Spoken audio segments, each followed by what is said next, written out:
How's it going, everybody? Ty Sites Shadow Games Report, doing part 14 of Destiny 2 tonight. Happy Taco Tuesday for anybody it applies to. Almost said implies. Applies to. Happy Taco Tuesday to everybody. Always something to celebrate each and every week. Anyways, we're going to do about 30 minutes to an hour of news before we get into the game. The Ole Switcheroo tonight. Got some interesting news coming from Scott Ritter about Iran. We'll get into that a little bit later. Let's get through some of these headlines first, and then we'll jump into some of the content. I'll go ahead and pause this music too. White House celebrates Trump's first year with Golden Age highlights. He went through a bunch of different, self-owning accomplishments. I mean, you know, there were some accomplishments, but I don't know. We're still waiting to actually see real changes in our life. And yes, prices are starting to drop. That's good. Trying to give Trump's win, or some wins, where they're due. It's kind of hit or miss some days, so it's just kind of like, I don't know, but today I'm celebrating. There's many days where I'm very, very critical, but today I'm more in a celebratory mood. I think that we've got some better news coming our way, but you also have to look at it in the right way. Some people, just want to put a negative bias on everything, and I think it's good to try to apply the opposite spectrum of everything every now and again. Can't just always be negative. You create those biases by doing that. You constantly have to go back and forth. You have to give good faith opinions too, just to balance it out. That was something I was actually really bad at growing up, was giving everything a negative bias. So, if you ever... A lot of people are just unaware of their particular stigmas or biases, or just whatever kind of will set them off.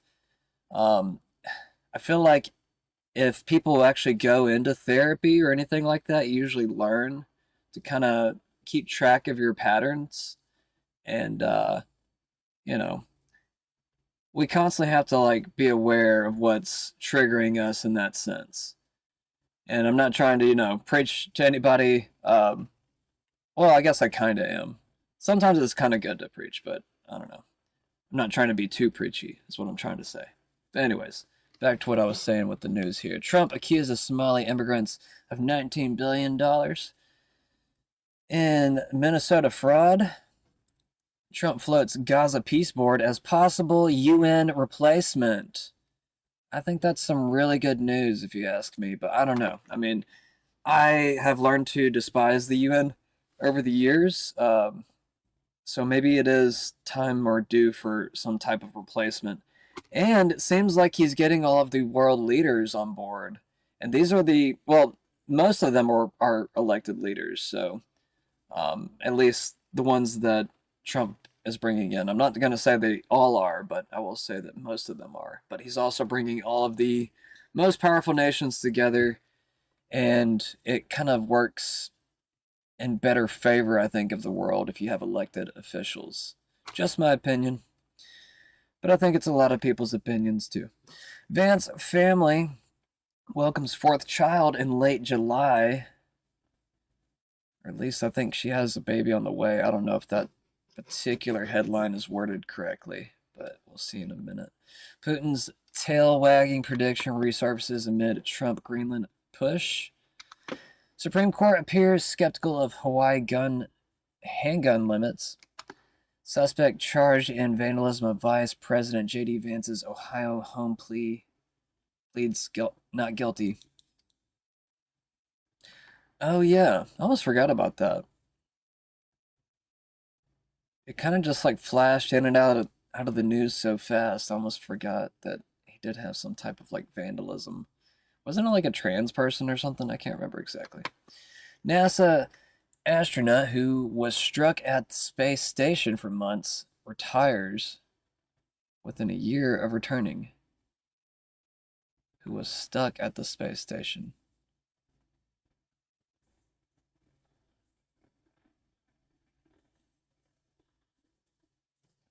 Is he like in bad condition?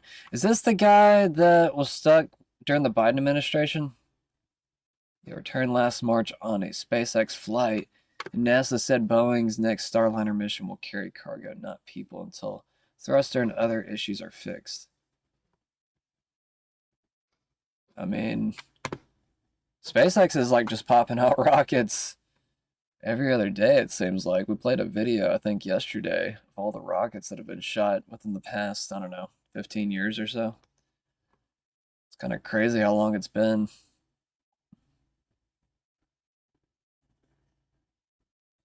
So yeah, he's 60, former Navy captain, spent more than 27 years at NASA, logging 608 days in space over 3 station missions and setting a record with 62 hours of spacewalks across 9 excursions.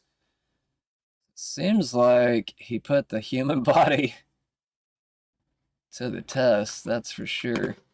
Was he like on a, looks like he's like on a bed, I don't know. He's probably having a hard time recovering. That's a long time to be in space. I don't think they're supposed to be out there longer than 6 months. Correct me if I'm wrong. All right, did this just refresh? I think it did. Trump signs order to curb Wall Street purchases of homes. Good, good. A man pleads not guilty to setting fire to Mississippi synagogue. I don't remember hearing about a Mississippi synagogue. Maybe I missed it. Lindsey Halligan out as U.S. attorney following pressure from judges. Suspect charged in vandalism of Vice President J.D. Vance's Ohio home pleads not guilty. Just said that earlier. Jury selection begins an alleged murder for hire plot of Border Patrol leader in Chicago. NYC Mayor Zohran Mamdani and U.S. Senator Bernie Sanders rally in nurses are on 9th day of strike. Supreme Court appears skeptical of Hawaii handgun limits. I can't talk today. Give me just a second, guys. I'm gonna wet my whistle real quick. DOJ to subpoena Minnesota Democrat officials, including Governor Walz and immigration obstruction probe. Trump limits Greenland takeover bid to Nobel Prize. Snub it. In message to Norway. It's from yesterday. Putin invited to join Trump's board of peace for Gaza, Kremlin says. We covered that yesterday. Pentagon readies 1,500 soldiers to possibly deploy to Minnesota. I'm kind of surprised he hasn't called for the Insurrection Act yet. Like, I was expecting a little bit more today in regards to the Insurrection Act from Trump, but I don't know. I don't know. I guess maybe we could be waiting on something bigger to happen before he actually does it. It does help his image if he doesn't call for it right away. Now, if he's able to do this without the Insurrection Act, I think that's actually the best optics he could have. Just my personal opinion with my political strategist mind. All right, let's get into some of these headlines real quick. Defining moment in history from the White House, they say.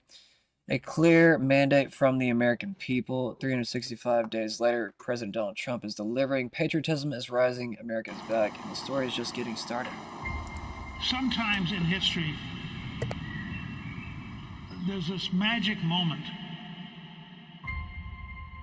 Somebody appears on the scene and everything changes. I am with you. We've never seen anything like this. I will fight for you. This was a man who's met his destiny. and I will win for you. He said he was saved by God in order to make America great again. His victory was the greatest comeback of all time. You're watching history, so buckle up. I don't think the American people have ever seen this before. A government that has moved this quickly and a president that has done so much when it comes to the border and energy and major investments from other countries. It's like warp speed. 47's on a hot streak, bringing head-snapping change to Washington, overwhelming the system with a volcanic eruption of action. Trump has a mandate from the people, and he's using it, and they're just getting started.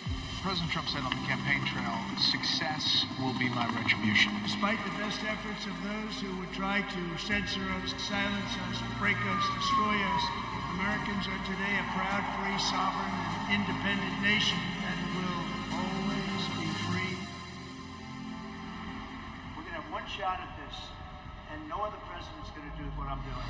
America's back, common sense is back. He is keeping his promise to you, the American people. Inflation is down, growth is up. The numbers don't lie. The economy is soaring. Lowest gas prices in 4 years. And record tariff revenue. The USA is on a roll, culminating in the signing of the One Big Beautiful Bill on July 4th. The Trump economic golden age is full steam ahead. America is back, thanks to the courage of President Trump, thanks to the leadership of his amazing cabinet, and thanks, of course, to our brave men and women in the United States military. This is a message to the rest of the world. The days of ripping off America and Americans are officially over. Between the attacks on Iran's nuke site and the Maduro operation, the U.S. military recruitment at an all-time high. This president will go down in history as a peacemaking president. Peace through strength, America's in charge. And he's just got one filter, and that is America first. Whatever they're doing, it's working. Zero illegal crossing, drug cartels frustrated, less crime. We have the most secure border in the history of this nation. If you think we're doing good now, you just wait till this coming year. The president isn't taking his foot off the gas in 2026. It's a new year. The stock markets are already making new record highs. The Trump archives are a series of near impossible feats. As for the next year, the American people have so much to look forward to. The president will continue to build off of his historic accomplishments. 2025 is setting the table. The banquet's going to be in 2026. This is the golden age coming. He says, make America great again because every American is invited. My fellow Americans, get ready for an incredible future because the golden age of America has only just begun.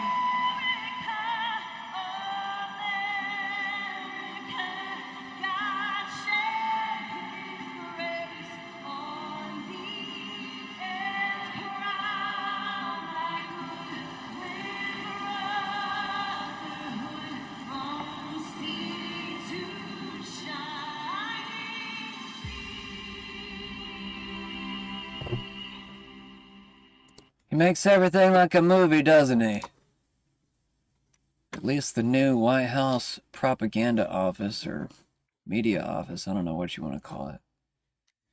Depends on whose side you're on, I guess. Alright. Let's go ahead and get into some of this news. He had a big conference today talking about Trump, talking about different accomplishments, and he got on stage to gloat about them. I'm not sure if that's the best thing to do, especially if you're a Christian. Sometimes, I don't know, I guess more critical Christians that are more hardcore to the value systems of Christianity usually will call out these types of behaviors. But at the same time, it's kind of a weird place for Trump because he kind of has to be a little bit of an egomaniac to be able to push through some of the other egomaniacs. That sounds kind of counterintuitive, but I mean, if you're dealing with those types of people, sometimes you kind of have to be a little bit of an asshole. Now, it sounds strange and foreign to some people, but, you know, gotta be a hard ass with hard asses. They respect it better, and then they're usually less of a hard ass with you. I don't know, man. It's just how humans work. Trump accuses Somali immigrants of $19 billion in Minnesota fraud. Trump claimed $19 billion in COVID-era child care funds went missing in Minnesota, largely to Somalis who said bought luxury cars despite low IQs and no homeland, while calling Rep. Ilhan Omar a crooked congresswoman worth $30 million without a real job. I mean, we already know that Tim Walz might possibly be involved with all this, amongst many other Minnesota officials. So, with that said, I mean, do we really think that these Somalis did all this stuff on their own? I mean, he's already being subpoenaed. That's another part of the good news of today. We got good news, guys. We got movement within the judicial system. So that's good. That's good. No arrest, but, you know, they're at least gonna be talking to him all mean-like, and maybe, I don't know, maybe something will happen. Cross your fingers. J.D. Vance will be traveling to Minneapolis on Thursday to assess the situation on the ground. I almost said something else. I almost said asses. I was like, what? Minneapolis on Thursday to asses. I was like, no, that's not how you said that word. VP is slated to take part in a roundtable with local leaders, community members, and deliver remarks. Trump is going all in on Minnesota, and Walz hates it. Good. If you're a young parent struggling to afford childcare in the United States of America, there are programs that we have to make it easier for your kids to get in daycare, for your kids to get in preschool. Those programs should go to American citizens, not be defrauded by Somali immigrants and others. Make it hard for you to get the access to the resources you need. But number two, making it easier for people who shouldn't even be in this country to fleece the United States and our taxpayers to begin with. We have actually activated a major interagency task force to make it possible to get to the heart of this fraud. We have Department of Agriculture resources that are focused on SNAP fraud so that people who need food benefits can get them, but illegal aliens and other fraudsters don't.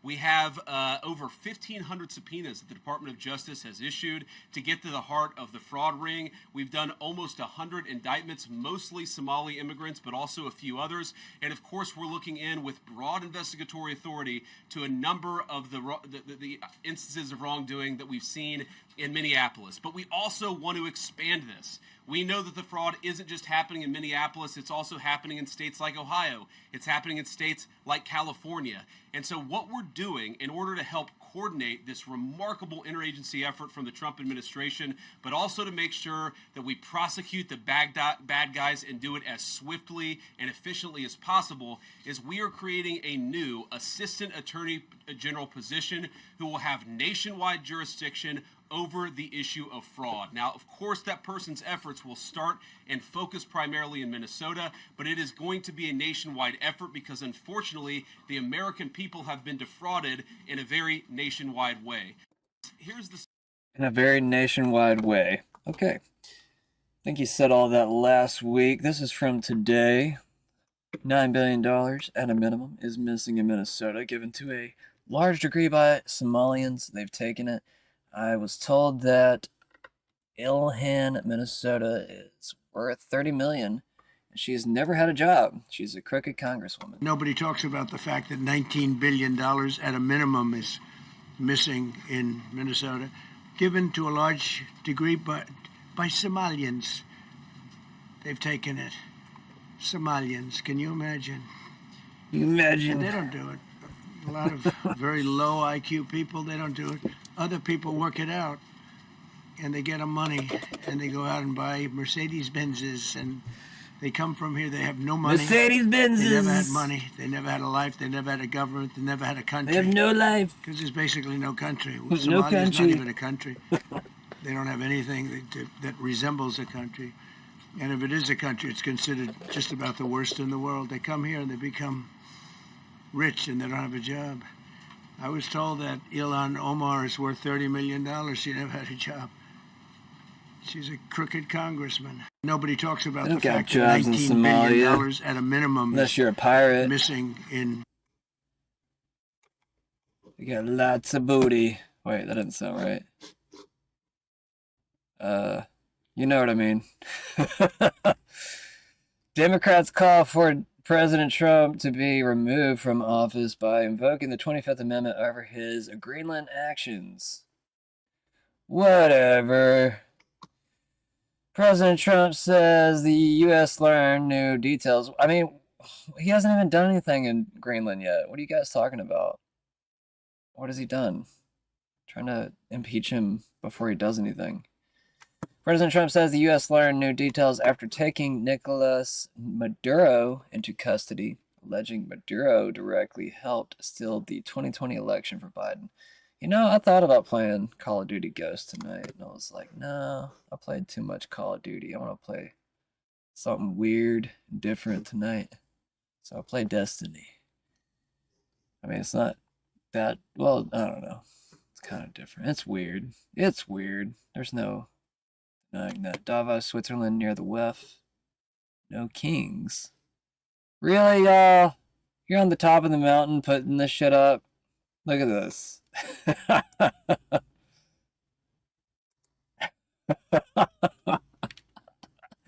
Oh my god, it's kind of funny. Like nowhere, like everywhere, like Trump goes, he just gets trolled by like just random leftists. All right. ICE surge in Twin Cities sparks clash over racial profiling claims. What? These headlines keep changing. I can't keep doing this. I gotta switch over to my other profile page. Actually, I got everything set up over here.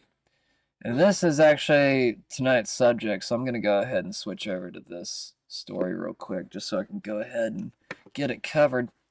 Scott Ritter makes a claim that, if true, reframes everything. This is the Ole Switcheroo, I like to call it. Me personally, not Scott Ritter, I'm just calling it the Ole Switcheroo, because, well, listen. Actually, you know what? I'm not going to read all this. I'm just going to let Scott Ritter say it. I don't feel like reading all this. This was something that was cooked up in Mar-a-Lago. I mean, Lindsey Graham has admitted it. This is something that Netanyahu and Trump cooked up when Netanyahu was visiting Mar-a-Lago. This was all planned. There was extensive planning going on between the Mossad, the CIA, British intelligence, Dutch intelligence, and every intelligence agency in the world that has been lined up against the Iranians. You know, and yet the United States didn't pull the trigger until it was too late. And I just have to sit there and go, Trump knew what he was doing. I mean, it seems to me that Trump set up Lindsey Graham, set up Netanyahu, set them all up because they shot their bolt. The Mossad network that was used is gone, finished. I mean, the Israelis panicked in the end. They when they lost communication with them, they tried to shove in a whole bunch of new Starlink, communication kits. And the Iranians were just sitting there waiting for him to come in and go, thank you very much, thank you very much. Because the Iranians broke the code, got in there. Thanks to the help of Russia, by the way.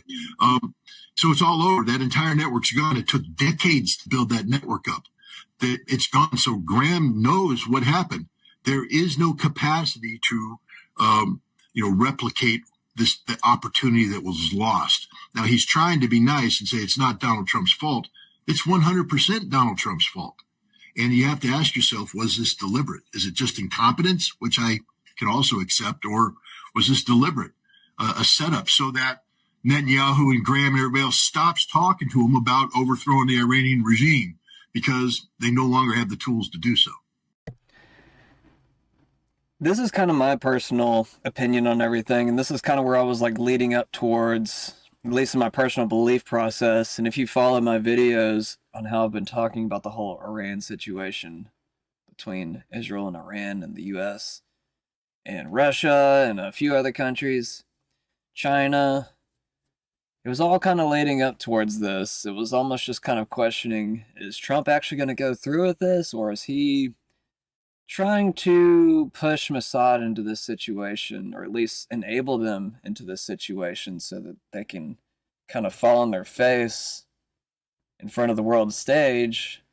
Because here we were at home just kind of listening for the news at home, and that's kind of the background noise that we were hearing, especially from the Iranians, but also from certain officials like well, Scott Ritter and Douglas McGregor.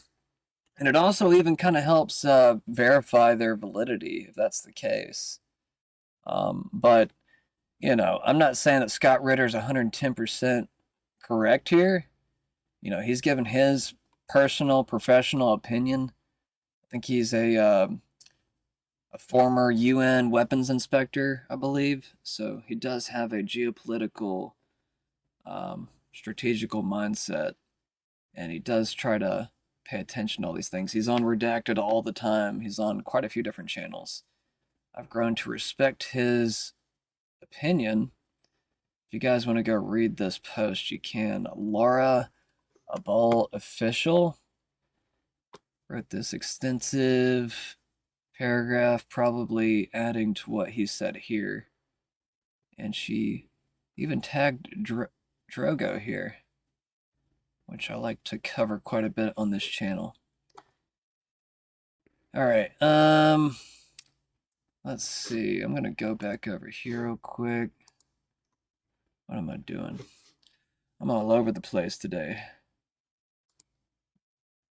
Let's go back to my other page. ICE surge in Twin Cities sparks clash over racial profiling claims.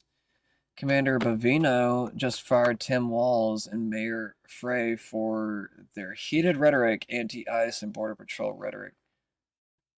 What do you mean fired them? Oh no, fried. I'm sorry, fried, not fired. I read that wrong. He just fried them. Let's see what kind of barbecue we get out of this. For too long, residents have been told that enforcing our nation's immigration laws undermines public safety. In reality, the opposite is true. When the law is not enforced, violent offenders remain free.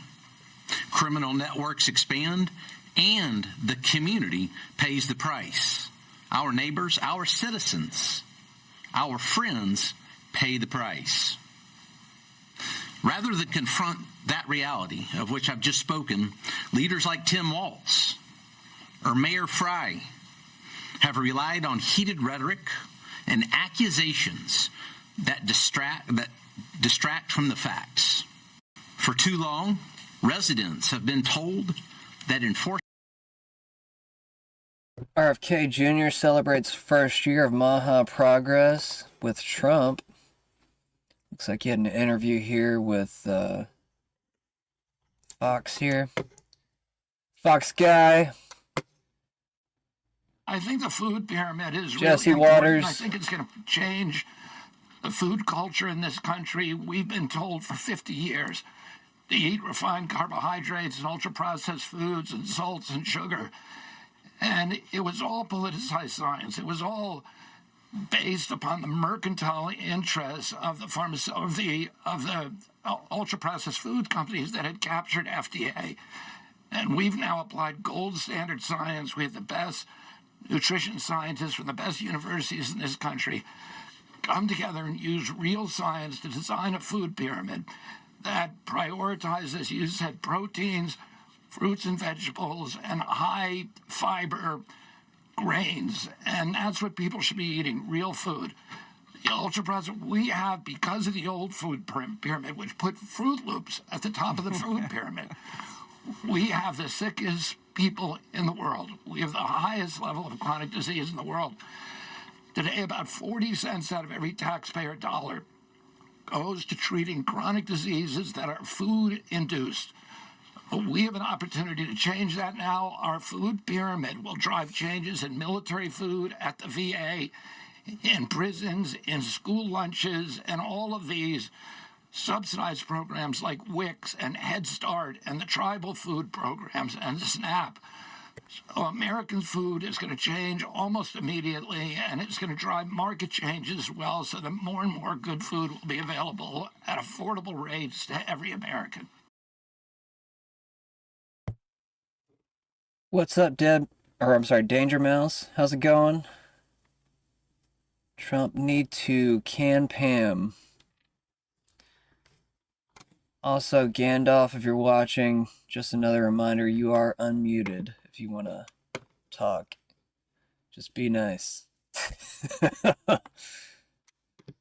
Let's see. Trump need to cam Pam. Yeah, man. Yeah, that kind of needs. It needed to happen yesterday. It needed to happen the day before yesterday. It needed to happen a month ago. It needed to happen 2 or 3 months ago, really.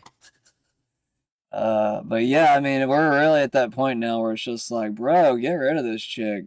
It is January 20th. It is 1 year into the administration. And I know she was not sworn in like the day after that he was. Well, actually, I don't remember what day she was sworn in. I might have to look that up. But either way, yeah. I don't know. I don't know. Unless they're waiting on a specific day to like arrest a bunch of people together, I have no clue. Like if you follow the whole Q stuff, I mean, you might think that they're gonna, try to arrest everybody on the same day. They think that there's going to be some big, massive global sting operation where you just have all of the elite pedophiles and corrupt people just arrested. I mean, I don't know if it's going to happen all at once. I don't think they have the manpower to do that, for one. Also, the weird ripple effects it would send throughout the world would be insane. It's almost like you would have to do it in the background and do it kind of quietly just so you wouldn't set off any alarm bells with any particular groups, if that makes any sense. So, I don't know what they're waiting on with Pam, but it is definitely time for her to go. It's time to, I mean, okay, what I think is going to actually move the whole Pam Bondi thing, and I actually think I have a video for this. Might just have to go ahead and jump over into my other content here in a second, because I might try to find it. Thomas Massey is coming out and basically saying that, I think they're trying to set up for a hearing in which I think it might have already happened too. I don't know. Like I remember seeing her on the stand the other day. I can't remember what that was for. But they might try to bring some charges against Pam for not putting out the full Epstein files all at once. And apparently they can charge her up to like $10,000 a day or something like that for every day that it's not put out. Now they have been complying, obviously, to a degree, but they're slow to get their redactions, and I mean, it kind of just seems like there's literally so many files, and I don't know if this is an excuse or not. Like maybe they're just making up an excuse, like saying like, hey, there's actually 1 million Epstein files, and it's going to take a lot longer to do this than what you gave us. You only gave us 30 days. I don't know if that's a good excuse. And I mean, they could also just be copying files or something, or maybe even like faking files at this point. We have AI, we have lots of stuff. So, I mean, I think it would also be good to run AI scans or like maybe even some type of fake scanner to like make sure that there's not some type of, weird rendering towards anything that's put out with the Epstein files, because we might have some fake stuff put out too. I don't know. We'll just have to see. Anyways, I can't linger on it for too long. Let me see. Trump spotlights Minnesota welfare fraud. Hungary blocks EU statement on Trump's Greenland bid as tariffs loom. Kennedy unveils inverted food pyramid. New dietary guidelines. That's all old stuff. All right, let's go ahead. Jump over to something else once I get out of the screen. But apparently Macron is at Davos. I think quite a few different people are. I saw them kind of like standing like they were at Jeopardy looking stands or something. I'll have to get to the other videos here in a second. Macron defends multilateralism and Europe at Davos amid U.S. tensions at the World Economic Forum 2026 annual meeting in Switzerland. Macron criticized U.S. trade moves that weaken Europe and China's excess capabilities, while inviting more Chinese investment in key sectors. He proposed Europe's strategy of smart protection, regulatory simplification, and big investments in AI, defense, and clean tech, pledging action under France's G7 presidency to address global imbalances His aviator sunglasses worn for a minor eye condition split reactions online, with praise from some and mockery from others. Yeah, he's got some weird, I guess he popped a blood vessel in his eye or something. People have been pointing it out. Calling him a demon and stuff. China is welcome, but what we need is more Chinese foreign direct investment in Europe, in some key sectors to contribute to our growth, to transfer some technologies, and not just to export towards Europe some devices or products which sometimes don't have the same standards or are much more subsidized as the one being produced in Europe. China is welcome, but what we need is more Chinese foreign direct. Okay, going back over here. Reload my page. Good. I covered this yesterday, but I kind of wanted to bring it up again just to kind of have people talking about it, or at least in their minds. Is $55 trillion in misappropriated tax dollars enough to get people to refuse anything other than the complete elimination of the income tax and the IRS? Question mark from Being Libertarian. Leading report puts out breaking: the Uniparty in D.C. has allegedly misappropriated $55 trillion from American taxpayers since 2008, says former HUD Assistant Secretary Catherine Austin Fitts. $55 trillion. It's an insane number. And how's that even possible? It's like we have $38 trillion in debt. It's like, does that mean we have a surplus of money that we could somehow get back into the American taxpayers' hands? I don't know. Kind of seems like we should all be very rich right now, but we're not.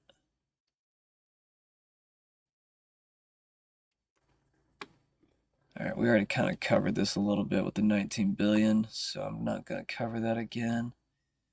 UN Secretary General, is it Guterres, says the UN Security Council no longer represents the world and is ineffective.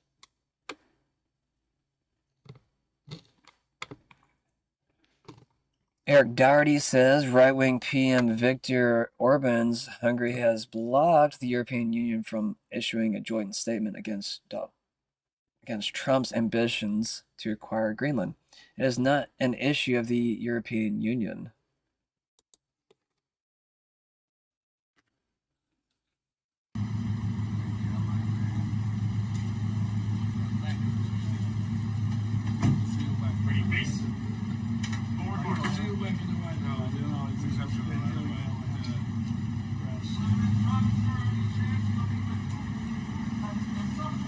There's always a chance, very good chance. Great leader. Over here on the left, Chile in ruins after the massive wildfire. Seems like there's quite a bit of anger coming out of Chile towards Israel. I don't know if these other reports are true just yet. I didn't verify them, but I did repost something earlier. I may or may not take it down, just depending on whether or not it's true. Like I said, it's unverified, but we might come across it on the right side here. All right, let's get back to this over here. We already covered that. We already covered the no kings. We already covered all of that. Board of Peace. Reporter, do you want your Board of Peace to replace the UN? From Fox News. Do you want your Board of Peace to replace the UN? Well, it might. I mean, the UN just hasn't been very helpful. I'm a big fan of the UN potential, but it has never lived up to its potential. The UN should have settled every one of the wars that I settled. I never went to them. I never even thought to go to them. They should be able to settle those wars. They don't. I believe you got to let the UN continue because the potential is so great. Do you want your Board of Peace to replace the UN? Well, it might. I mean, the UN just hasn't been very helpful. I'm a big fan of the UN potential, but it has never lived up to its potential. The UN should have settle every one of the wars that I settled. I never went to them. I never even. I think we already covered this particular video. And we covered that one. And we covered that one. Here it is. This is what I wanted to talk about with Davos. It looks like they're all at like a Jeopardy game together. Is that just me? Secretary Letnick erupts at the World Economic Forum. The Trump administration and I are here to make a very clear point. Globalization has failed the West and the United States of America. It's a failed policy. I'll play that in just a second. And then here on the left, we've got Trump showing off a poster of Canada, Greenland, painted as a, well, all of this is America, as all of it's an American flag, basically. And you even have a small little sliver down here, Venezuela, right here, as America. So it's almost as if claiming Venezuela as a colony now. I know that's a little bit of a joke, probably, but at the same time. And what I thought was kind of interesting about this photo, and I don't know if I can zoom in with this. Maybe I can. Oh, shoot. Just messed up my screen. 1 second. Let's see if I can get in here real good. I don't know if y'all can see, this is as far as I can zoom in with this particular image. But even Cuba, it's hard to make out, but it almost looks like Cuba might be painted as a flag too right here. If y'all can see that. I mean, it's hard to tell, but it's almost like you have a little bit of a sliver of red here at the top. And maybe even down here at the bottom. Now, you'd probably have to get like a photo editor to be able to zoom in that far to see if there's any red there to be sure. But it almost looks like Cuba might be painted there too. I don't know if that's like any, sign of the future or anything, but oh crap. What did I just do? Sorry guys. I'm trying to zoom in and out with this pinch zoom. It's not really working out right now. No. Hello. Do what I want. No, get out of that screen. Okay, that worked. All right, back to this. Well, I think you should start at a much higher level. Okay. We are in Davos at the World Economic Forum. And the Trump administration and myself, we are here to make a very clear point. Globalization has failed the West and the United States of America. It's a failed policy. It is what the WEF has stood for, which is export, offshore, far shore, find the cheapest labor in the world, and the world is a better place for it. The fact is, it has left America behind. It has left the American workers behind. And what we are here to say is that America First is a different model, one that we encourage other countries to consider, which is that our workers come first. We can have policies that impact our workers. Sovereignty is your borders. You're entitled to have borders. You shouldn't offshore your medicine. You shouldn't offshore your semiconductors. You shouldn't offshore your entire industrial base and have it be hollowed out beneath you. You should not be dependent for that which is fundamental to your sovereignty on any other nation. And if you're going to be dependent on someone, it darn well better be your best allies. Okay? And so that is a different way of thinking. It is completely different than the WEF. I viewed the WEF as not a flagpole in the middle, but in fact, they are the flag. Whichever way the wind blew, so it blew. You should have solar, you should have wind. Why are you going to do solar and wind? Why would Europe agree to be net zero in 2030 when they don't make a battery? They don't make a battery. So if they go 2030, they are deciding to be subservient to China, who makes the batteries. Okay, actually, oddly enough, I actually agreed with probably 90% of that, maybe even more. I I'm not normally a big Letnick fan, but at the same time, I am a big sovereignty fan. I am a big self-sustainability fan, where we are self-sufficient within our own resources and capabilities. We're not relying on other nations. I even think every single state in the United States should be self-sufficient in many ways. That way, if for whatever reason, let's just say the food supply system or other things shut down, you always have, things readily available for your people within your area. That way you don't have to rely on foreign goods as much.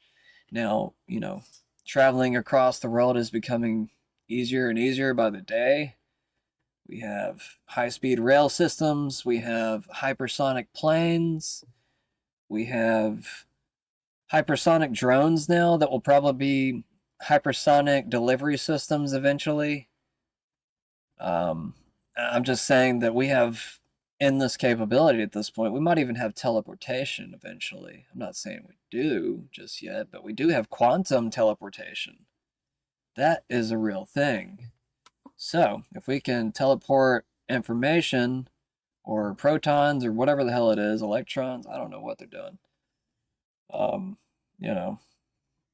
can probably do it to people eventually. Anyways, enough said.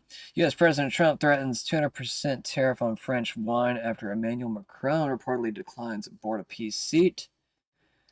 Macron's being a little boop when it comes to this whole Board of Peace situation. He's one of the few people, I think, that have actually declined it that I've seen, but I haven't heard anyone else decline it yet, but I don't know. We'll see.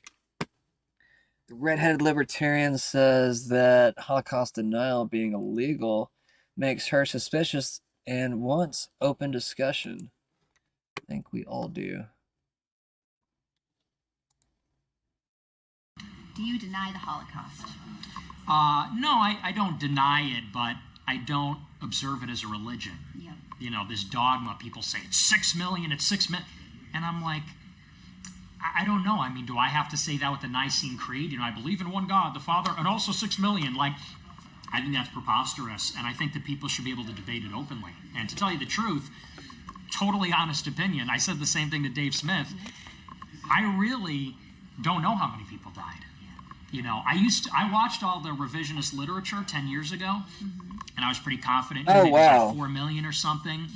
But I have buddies of mine, they agree with me on everything, but they say, no, you got to read the other side, because there's this really autistic debate going on internet forums. Okay, this is not good. I just realized it says right here, what we found is very disturbing.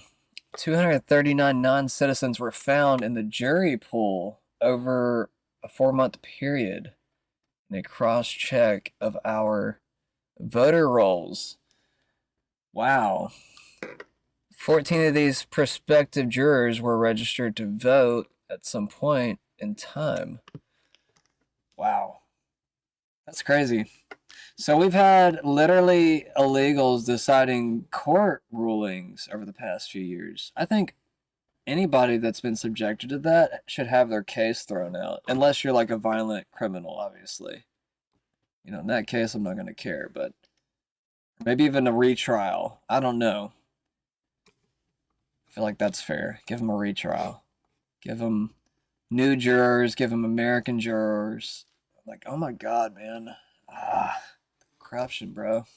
Forums, obscure forums, they're like experts on this debate. Everybody knows all the intellectuals on both sides, and there actually is a very heated debate about really just what happened there. Yeah. Problem is, it's an illegal debate in like 17 countries. That's true. So for me, it's like, I think we should go where the facts are, let the truth lead, and to do that, you need a culture of free speech. Yeah. And it's even illegal in places like X if it goes against their terms of service to deny it or to question it, to ask questions. And I believe more speech brings more answers. Say what? We can't question it on X? I didn't know that. I mean, I've posted stuff that has questioned it, so I'm just kind of like, I guess they're probably not going to slap people that repost things as much. That's actually a big reason why I do repost things and don't make my own original I mean, I do make some original posts, but obviously I don't make as much as other posters or influencers or journalists, podcasters, whatever.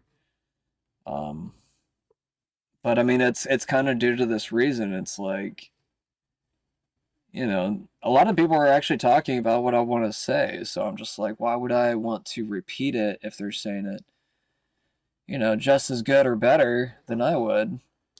So, I mean, that's why I do repost. But at the same time, not everything that I repost is, I guess, a mirror image of my perspective. Sometimes I'm actually reposting something because it's like, I don't know, sometimes it's like outrageous and you want to show somebody else and you're like, hey, look at this, like this is messed up. Like, I'm not saying I agreed that I want to, I'm not doing it for fun. I'm more or less doing it because I'm trying to show people that this is going on in the world. Anyways, I digress. Donald J. Trump says rigged elections are common in the U.S., with the presidential election of the 2020 being the granddaddy of them all. We demand voter ID.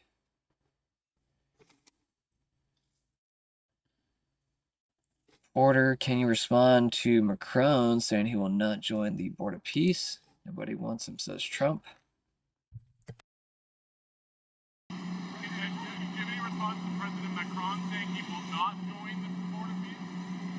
Did he say that? Well, nobody wants him because he's going to be out of office very soon. So, that's all right.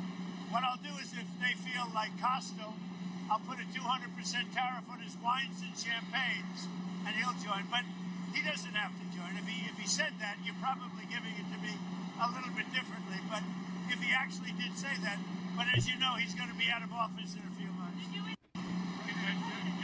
Man, it kind of seems like he did say that, but I don't know.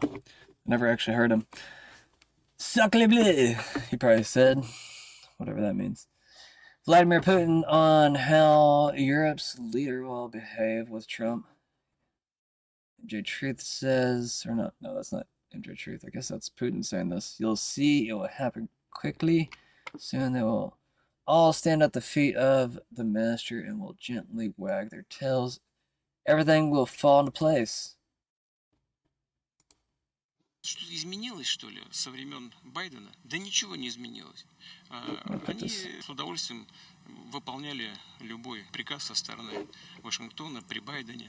Просто им Трамп не нравится, они с ним боролись активно, да, реально вмешивались в политическую жизнь, предвыборный процесс в Соединенных Штатах, а потом растерялись, когда Трамп вдруг выиграл. И потом Байден ментально им больше нравился, понимаете, ментально.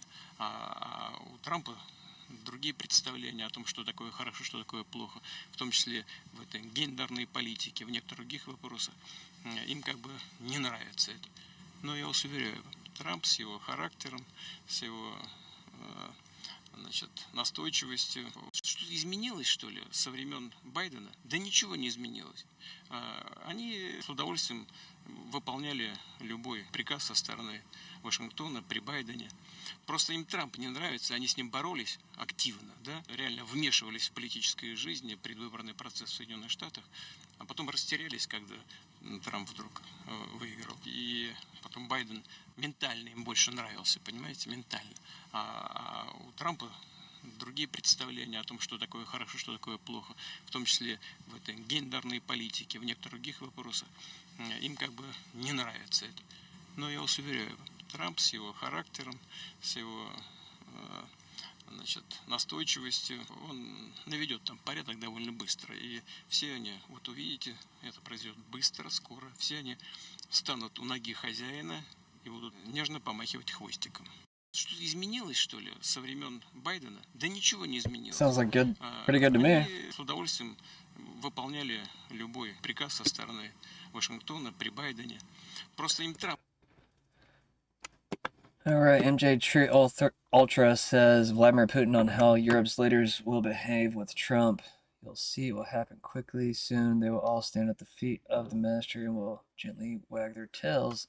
Everything will fall into place. Europe has no realistic response to President Trump's wanting to annex Greenland. It is too important for the future of the United States, and we have a president who understands that. It's only a matter of time the empire is falling. in reference to, I guess, the British / EU empire, you might call it. I don't know what you would actually call it. I don't know what we're going to end up naming it in history just yet. Globalist empire, I don't know. Just have to wait and see. I'm not going to name it. You guys can name it. I'm not. The United States has been a founding member of NATO since 1949. The U.S. contributions over 76 years around $5 billion. I thought that said 56 at first. Around $5 billion. As percentages have changed over the years, this equates to roughly 750 million, 800 million annually. NATO will be nothing without the United States.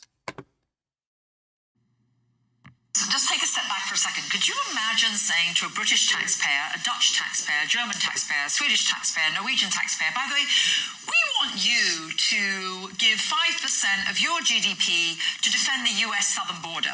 They'd all be like, well, this is absolutely ridiculous. Why should we defend the US southern border? Whereas American taxpayers have been paying for NATO for all these years. And to that extent, President Trump is completely correct. NATO would be nothing without all that the US has done for so many years.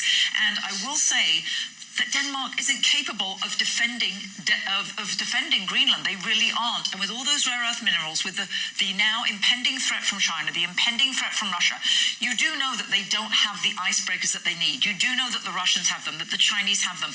I think this is definitely, it's national security for the West, and basically the US is NATO. And I think that it's a great pity that European nations that have been heavily subsidized and protected by the US for so many years don't appreciate 80% of the funding. Massive Western issue, not just a US issue. Unfortunately, Denmark isn't capable. And I do think, even though 92% of those Greenlanders supposedly don't want to become Americans, I think when they're offered the range is supposedly between 100,000 and 500,000 each, they might change their minds. And jobs when all those rare earth minerals might be mined, which the Danes have also failed to do. Okay, so this is Tina Peters over here. Former Colorado Republican County Clerk Tina Peters was assaulted in prison and had to defend herself. Peters confirms she was assaulted first.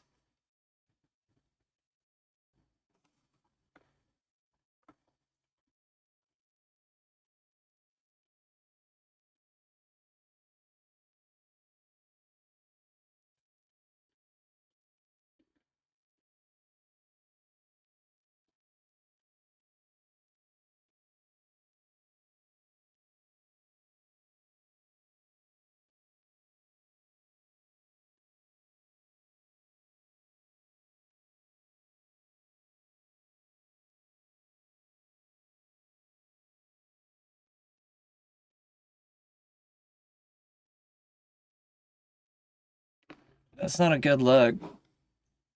I don't know. Hold up. Let me make this bigger. Doesn't seem like there's any sound.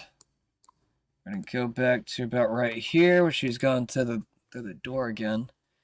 You can tell it's her because she's got the white hair.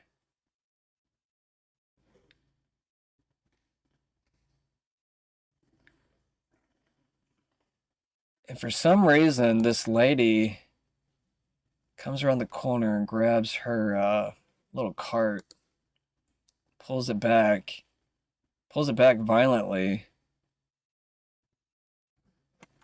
I don't know, man. No.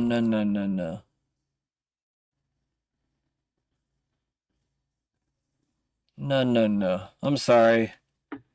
I don't think that's... I mean, she was pulling on the cart, so I mean, she was instigating. But for her to actually come at her and actually put her hands on her, that's not gonna look good for her. And she's putting her hand on her neck. That makes her look violent.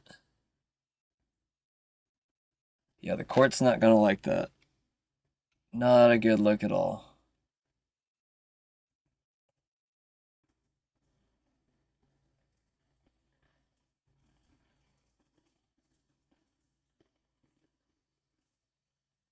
Is that it?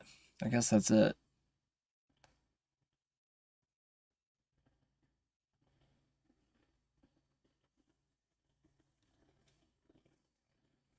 Wow. Okay. I mean, I it doesn't look good for Tina on that video. I'm just gonna be honest. You guys make up your mind though. I mean, she did pull on the cart. I don't know why she came around up the corner and just started pulling on the cart all of a sudden. Um, you know, that might give Tina a little bit more leeway because she didn't instigate it in that sense. But she did put her hands on her, so I mean, but they should have like talked it out, or I don't know. She shouldn't put her hands on her right away. That's definitely not a good look for the court. That makes her look like she's not sane. Anyways, children over politics, period, says Ian Ewenster, or however you say that. Regardless of where you stand politically, I'm willing to bet that you probably didn't think a whole lot about politics with that first video, right? Probably not going to play all this video. It's kind of a longer, I think it's like 8 minutes. Bet you didn't see this. I want you to imagine something for me. So go ahead, close your eyes. Let's make it a little bit bigger. Bet you didn't see this. I want you to imagine something for me. So go ahead, close your eyes. Are they closed? Now I want you to imagine you're a little kid, maybe 7, 8, 9 years old. You're getting ready to go to Christian camp for the summer. You're all excited. Can't wait to go to Christian camp all summer long. You get there, you kiss your mom and dad, you get out of the car, and a couple days later, you are being sexually molested by Christian camp counselors while they read scripture over the top of you. Then you find yourself playing naked basketball with camp counselors. Then after basketball, you go to the hot tub. Then once you get naked there, get in with the counselors. This is what happens at Camp Kanakuk in Missouri. And according to Elizabeth Phillips, whose brother was molested, then they NDA'd him, and he killed himself. According to her, this has happened to thousands and thousands of kids. Keep your eyes closed. Then you come home after being molested. You don't want to talk about it. You don't want to tell your mom and dad. Maybe they threatened you. You're scared to death. But guess what? You're going to go back next summer. You're going to go back the summer after that. And the summer after that. All the way until it's time to go to college. Because no, why would you go back? To thousands of kids that have gone to Camp Kanakuk. They come home and they have nightmares about what's going to happen to them next year and the year after. No. I'm not taking. Send your kids to Camp Kanakuk. That's what they do. So before your kid gets out of that car and kisses you goodbye. I'm sorry, you're a bad parent if you're not listening to your kids in that sense, and definitely in that regard. Of pedophilia, sexual exploitation, and trafficking. Like if your kids ever come back to you and say, like, you know, one of the camp counselors or whatever is messing with your kids, I mean, I'm gonna listen to them. Now it might be harder to prove, but you know, I would make sure that my kid's never going back there again. You know, and I'm gonna probably try to shut down that place in whatever way possible. I don't know. I might go for an indirect approach if like I wasn't able to prove it in court or something. But you know, like I would definitely probably go out of my way to try to like shut down a facility like that if they had even a rumor of something like that. I think we all kind of have to, you know, get up in that sense. Like if we really want to change anything in the world, we kind of have to start doing stuff like that and doing it towards the right people. Always make sure you always target the right people. There's lots of people I see that target the wrong people, and they just start lying about them, start calling them names just because they don't like them for some weird reason.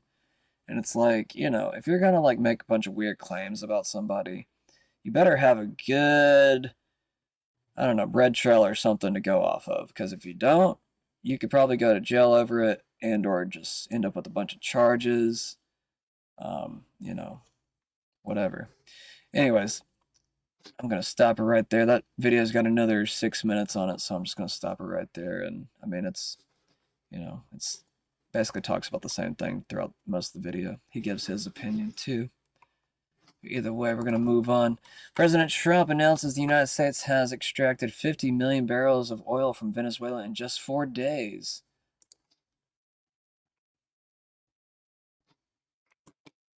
Inherited a country that was broken. We inherited a country, and I have a very warm spot. We've done very well with Venezuela, and by the way, that even in itself is going to help us bring down the oil prices. I mean, the Venezuelan oil we've taken 50 million gallons of oil. We've taken 50 million barrels of oil out of Venezuela in the first 4 days. We've got millions of barrels of oil left. We're selling it on the open market. We're bringing down oil prices incredibly. And when they come down, and they've already come down, again, $1.99 a gallon for oil. Nobody thought they'd ever see it. All right, one or two more. We inherited a country that was broken. We inherited a country, and I have a very warm spot. We've done very well with Venezuela. And by the way, we are here today to protest nefesh b'nefesh illegal actions, and we are here today to say congratulations, New York City. After 77 years of Zionist propaganda, finally the Zionists need to hide their locations where they are promoting these illegal actions. They are scared. From what way they are scared? They are scared from the pro-Palestinian movements. They are scared from the anti-Zionist Jews, not because we carry weapons. No, we don't carry any weapons, but we carry something which is much stronger than any weapons in the world. It's much stronger than nuclear. We are here with the truth to say that this Zionist entity does not represent the Jewish people. This mass killing, displacing Palestinians for 77 years, we're not speaking the Jewish name. It's illegal, it's have to stop. Finally, the world is waking up. We hope and we pray they should continue. They should be a hider. They should go out from the United States. We don't need the Zionists anymore. This is a danger for humanity. We are seeing rivers of bloodshed on both sides for 77 years. Why? Because this brutal occupation for 77 years, this rebellion against God, this is not what Judaism is. Judaism is a religion to serve God, not a mass murder machine, a terrorist machine. So we are here protesting this illegal event, Nefesh B'Nefesh, who are promoting for settlers to go up in the Holy Land, to take away the land from the Palestinian people. This is why we are here, and we will continue to stand for what is right, even they try to intimidate us, even they try to accuse us as anti-Semitic or self-hating Jew. We will continue with God's help until we will celebrate the end of the movement of Zionism. We hope we should be peaceful sooner nowadays. Thank you. All right, U.S. Southern Command, Southcom, says through Op Southern Spear, the Department of War is unwavering in its mission to crush illicit activity in the Western Hemisphere in partnership with USGC, DHS, Gov, and the Justice Department. This morning, U.S. military forces in support of the Department of Homeland Security apprehended motor vessel Sagita without incident and apprehension of another tanker operating in defiance of President Trump's established quarantine of sanctioned vessels in the Caribbean demonstrates our resolve to ensure that the only oil leaving Venezuela will be oil that is coordinated properly and lawfully. As the joint force operates in the Western Hemisphere, we affirm that the security of the American people is paramount, demonstrating our commitment to safety and stability. These operations are backed by the full power our elite joint force team deployed in the Caribbean.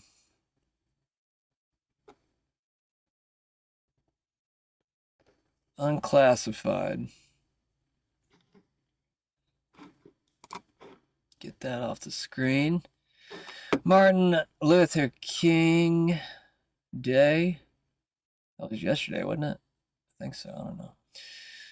But why doesn't Malcolm X get the same amount of exposure or a national day too? MLK and Malcolm X political beliefs got one promoted in the media and one shunned by the media. The great noticing continues. Unity for victory. Sometimes I'll read it too fast and I'll read it the wrong way. Why is the media and education system always pushing Martin Luther King Jr., but never Malcolm? Why is the media and education system always pushing Martin Luther King Jr., but never Malcolm X? Here's why. The whole world must see that Israel must exist and has a right to exist and is one of the great outposts of democracy in the world. Palestinian struggle is not just a cry for justice. It's a blistering battle for the most fundamental human rights. The birth of Israel in 1948 brought forth the mass expulsion and dispossession of hundreds of thousands of Palestinians from their ancestral homes and land. This is a historic injustice that continues to haunt the lives of Palestinians to this very day. They both lived in the same time period and both were assassinated for their causes. But one is glamorized by the media and the other one is forgotten. All based on who served to advance the reputation and the agenda of those who own the media and education system. Malcolm X was a hero. Martin Luther King was a Zionist, with Zionist advisors guiding him. Now that we know what Zionism is, we're seeing all of our history in a new light, aren't we? It is kind of weird, to be honest. Every story I've been told, I feel like it's just been flipped on its face. Not, well, I don't know. Probably like, I don't know, half at least. I don't know the exact number. VP JD Vance just announced he and Second Lady Usha, how do you say her name? Usher? Usha? Are now expecting their fourth child. Congratulations to the Vances. I almost said vaccines. That would have been a doozy. Sprint and Verizon neatly labeled ether ports were found directly on U.S. electronic voting machines when they told you that the machines weren't connected to the internet, even under oath.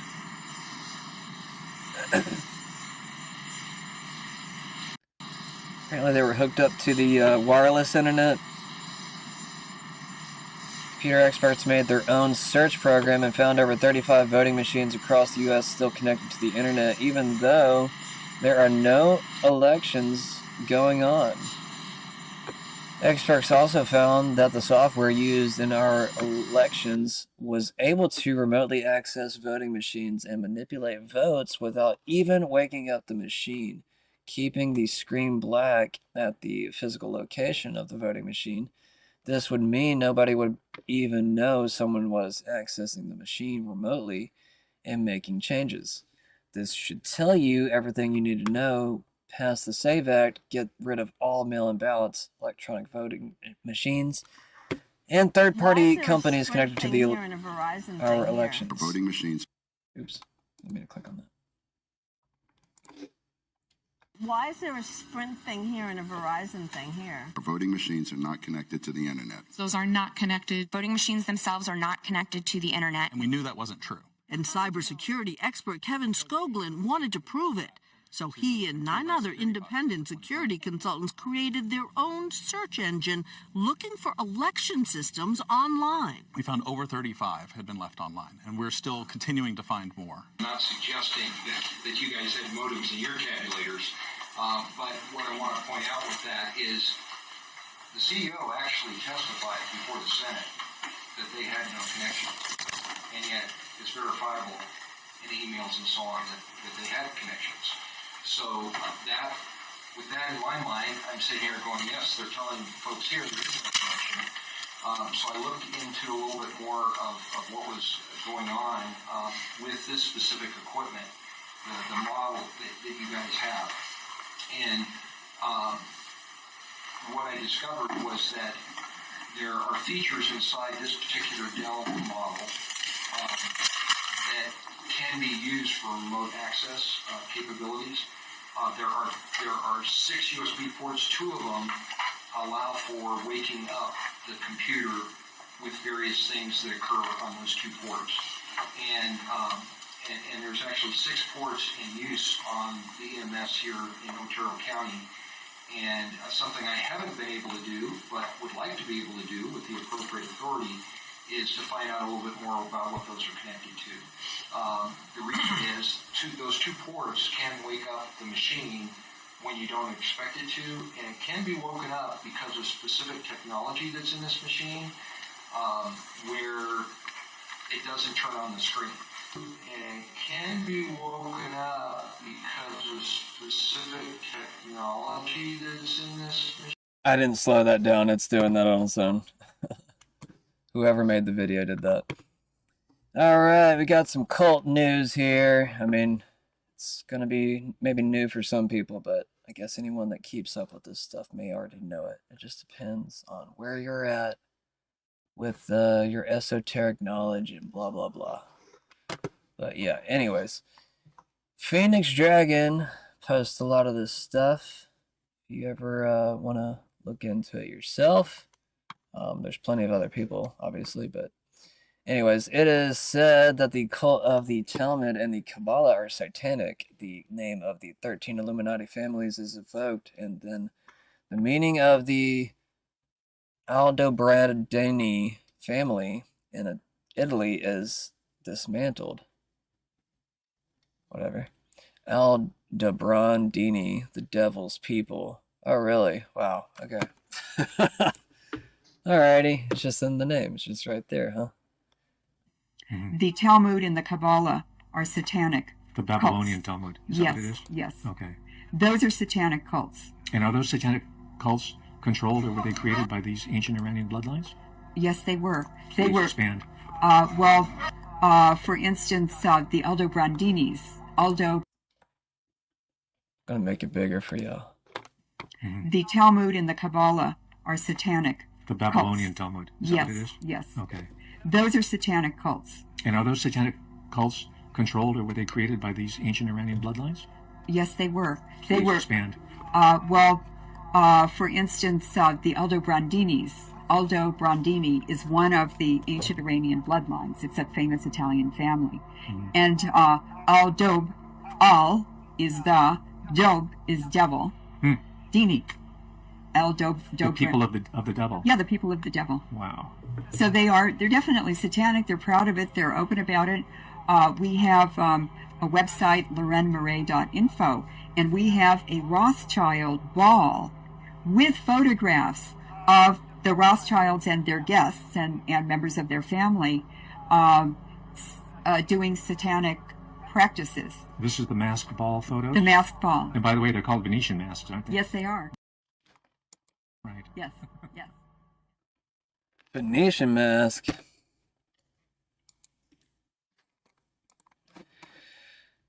Alright, so this other video on the left side over here, this guy on the left, I mean, I wish we got to see the first few minutes of this because I feel like that might even show a little bit more context here, but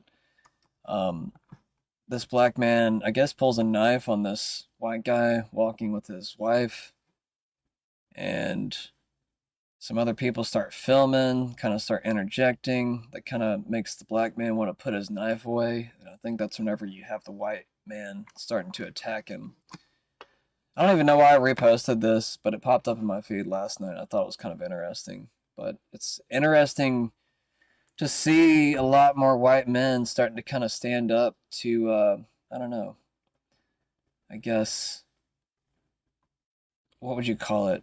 Victimized bullying or something, because I mean he acts like he's a victim, but he's obviously doing the I don't know, tyrannizing or bullying or whatever you might want to call it, kind of acting in, I don't know, a political mindset or even a racial mindset. Sometimes they go hand in hand. I mean, this guy just looks like he might just have been walking with his wife, but he might have picked up that this guy was a bitch. He pulls out the knife and everything. I mean, I don't know. Sometimes pulling out a knife, it is kind of like a sign that you are a bitch. Like, honestly, to me, you don't pull a knife out on a person until they're, like, actually starting to attack you. You don't pull a knife on somebody before. I mean, unless you're obviously a robber or something. But, I mean, that kind of shows you that they're insecure anyways if they are robbing you, you know? They're at that place in their life where they feel like they have to rob you.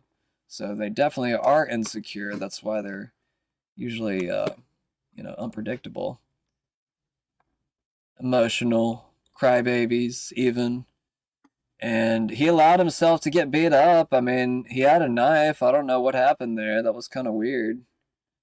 But I mean, that kind of just shows you, you know, he pulled out the knife because he is a bitch. He is obviously racist. I don't know what happened. He does say in the video he tried to ask the white guy a question, but you don't pull a knife on somebody just to ask him a question. That's crazy.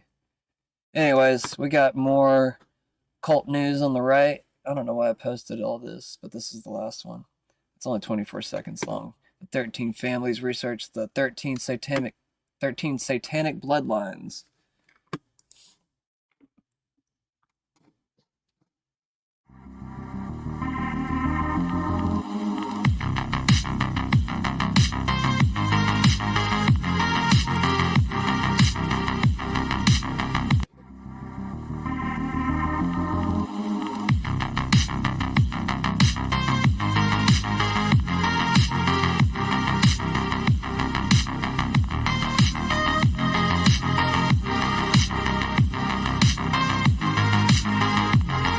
Why does it got a flash? I don't like that. Let's pause it right there so you guys can see it. Alright, what does it say? What does it say? Farnese, is it Massimo? Kalana, Palagvini or whatever. Palagvini. Torlania. Sex. Some of these are kind of hard to read. Rothschild, Cavendish, Windsor, Romanov. What does this say? Salzburgo. Plantagenet. Okay. Yeah, you get it. You get it. You get it.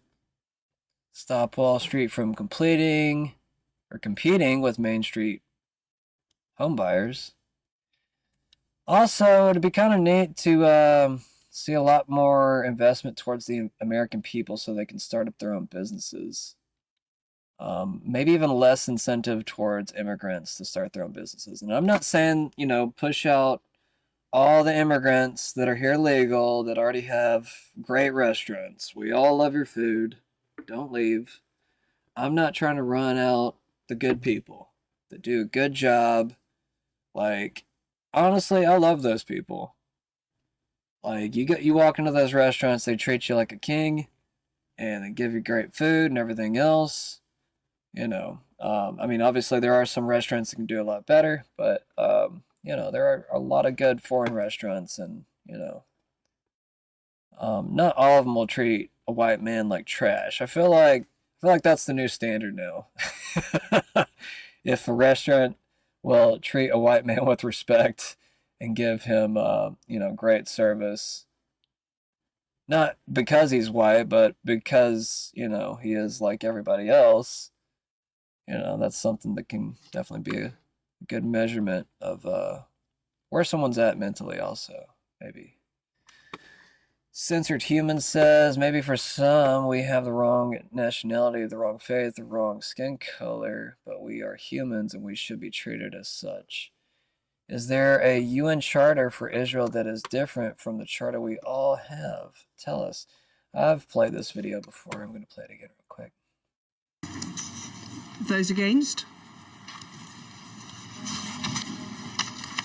Maybe for some we have the wrong nationality, the wrong faith, the wrong skin color. But we are humans, and we should be treated as such. Is there a UN charter for Israel that is different from the charter you all have? Tell us. Is there an international law for them, an international law for us?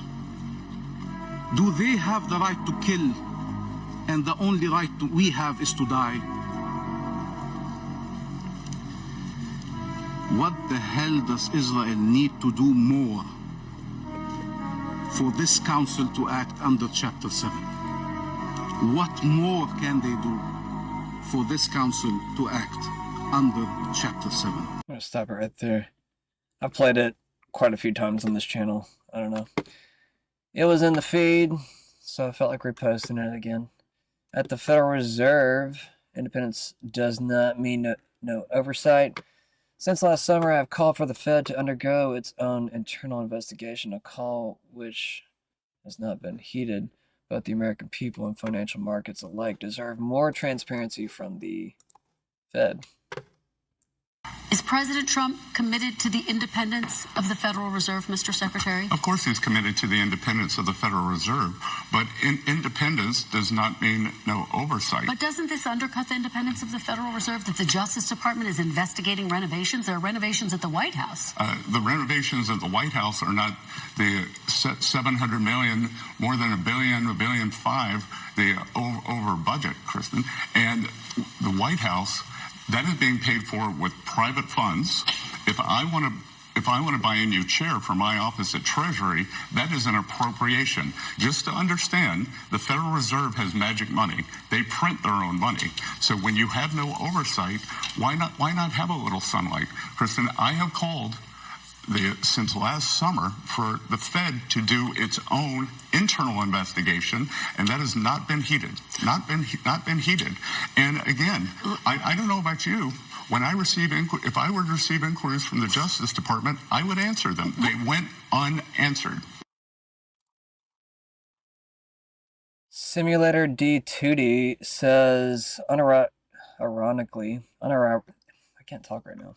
Unironically, this might be the most progressive and compassionate thing a president has done in the last 2 decades. Insider paper says President Trump signed an executive order to bring back mental institutions and insane asylums. So I guess all of us crazies are going to be put into insane asylums, especially if you're anti-Semitic.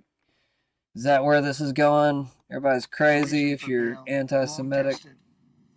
Signed an executive order to bring back mental institutions and insane asylums. We're going to have to bring them back. Hate to build those suckers, but you got to get the people off the streets. There's a reason for bail. Long tested. Oops. Signed an executive order to bring back mental institutions and insane asylums. We're going to have to bring them back. Hate to build those suckers, but... U.S. military archbishop says morally acceptable to disobey attack on Greenland. He's saying this to U.S. military service members, it seems like. Archdiocese. I don't know what that means. Archdiocese for the U.S. military services, Timothy Brogillo, says Catholic personnel could refuse Trump's order on moral grounds. Dave Smith says these people should be regarded as foreign spies.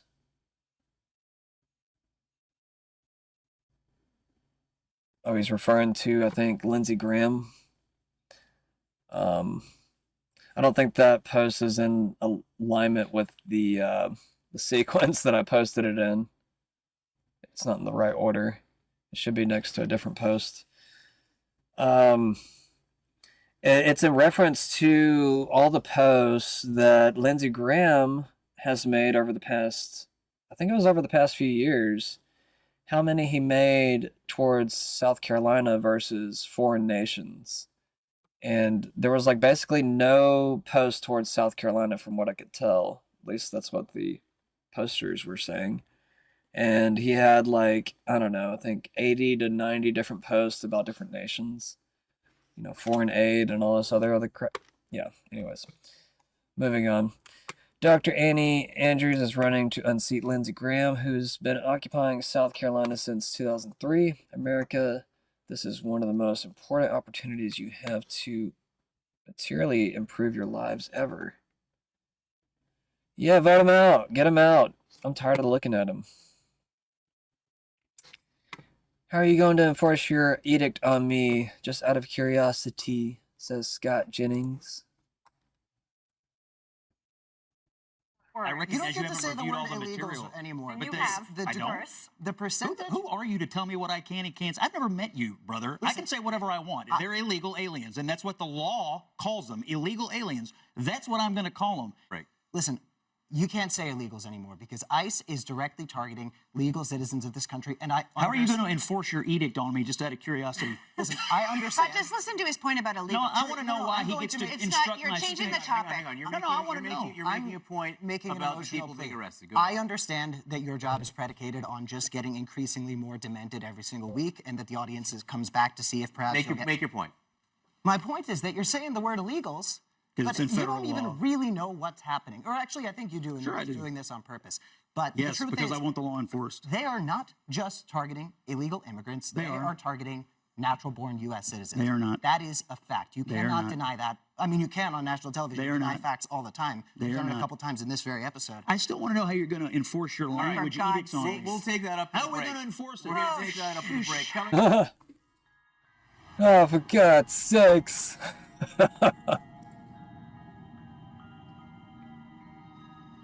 Do you understand why guys would have a problem with a woman with a high body count, though? Do you understand the logic behind it? I think it's insecurity. That's where it comes from. I think it's insecurity. That's where it comes from. It's like, do they really want to have a woman that is just a virgin? Because she's not gonna be good, and she's gonna have no experience. They don't need you to be good, though. That's so boring. Isn't that It's boring? not boring. That's so boring. I'll tell you what, That's it's so not like, it just sounds transactional to me. Guys that are alpha guys that are, want to be, head of households and consider themselves leaders and want to, provide for their women, and they don't find it unattractive that a woman would have inexperience, because they feel like, what's going to make that experience in the bedroom so powerful is not that she can bounce off the walls or knows all these tricks or knows all these sexual things and look, she's doing something like out of a porno. That's not what's appealing to them. What's appealing is that she's really excited to be there for him. She's present. She's loyal. She's committed. And he doesn't need her to be an acrobat. He just needs her to be loyal. So that's where they're coming from. It's not appealing. The sexual promiscuity actually is a turnoff, because then that means if she's doing all this stuff, she got a lot of practice with all these other guys. That's not special to me anymore. Qatar Prime Minister says we must ensure Israeli forces withdraw from Gaza as quickly as possible. And I did just fact check this. That's what I was doing off to the side. How did the American shadow government come into existence? As long as Grok is right. Understand what that shadow government is. It's a loose-knit collection of constantly warring factions within the American intelligence community, chiefly led by the CIA, the NSA, the Army, Navy, and Air Force intelligence. These groups have the true knowledge of what's really happening in the world. Do you think the media knows? No. Do you think even presidents know? Why should they? They're only there for 4 years, maybe 8, and then they're gone, and a new one has to be moved in and polished. No. Do you think if we had aliens that they would tell the presidents about them? No. They don't have a need to know. So even presidents are given pablum as information by the intelligence services, because the intelligence services are there until the people die. You never retire, and you know what's best for America if you are in one of America's intelligence services. Did we vote them in? Did we give them that power? No. But it is the power that they took. And how did this fucking happen? It happened in the 1950s, and Dwight Eisenhower warned us about this as he left office. The first president to go to war with the CIA, well, he survived. The next president who went to war with the CIA, John F. Kennedy, we know what happened to him. No other president has challenged the CIA. Why would you? The CIA would view you as a national security risk if you did not do what they asked. End of story, and thanks for listening. Mohammed Safa says, I'll say who he is first. Executive Director, Diplomat, Let's see, PVA English, main representative at United Nations ECOSOC, and accredited at United Nations office at Geneva. For the first time in the history of the United Nations, Israel takeover of UNRWA headquarters in Jerusalem and raise its flag over the building. This violates Article 52 of Additional Protocol 1, I guess, that I assume that's what that stands for, Geneva Conventions and the UN Charter, which stipulates that the property and assets of the UN, wherever located, shall be immune. Another violation of international law being broadcast live, Israel's impunity must end. All alleged stuff from Mohammed Safa. Supreme Court unanimously rules that mandatory federal restitution is criminal punishment, not a civil remedy. Applying restitution retroactively violates the ex post facto clause. I'm not sure who this poster is, but I'm going to check this post real quick just to be sure. I want to start doing that more for you guys just to be sure. I don't want to tell you the wrong thing. As long as Grok is correct, I mean, you know, we're going based off of that, just due to time and brevity to get to the game here soon. I actually do want to switch over here in a second. President Trump signed an executive order to bring back mental institutions. There's one other thing I want to show before I get off of here. It's on the back of my mind. I was hoping we would get to it. Is this it right here? This is it right here. Awesome. Okay, cool. This is the last video I wanted to show. Also, I don't know, I thought this little invention was kind of neat. This is actually a backpack that folds into like a little bed slash tent or home, whatever you want to call it. A German startup has invented backpacks that transform into insulated beds with solar panels, creating a moving home for people without one. I wouldn't be surprised if you could probably put like some type of small heating system beneath, or maybe even like, I don't know, maybe you could put two of these right next to each other and have like a heating system off to the side.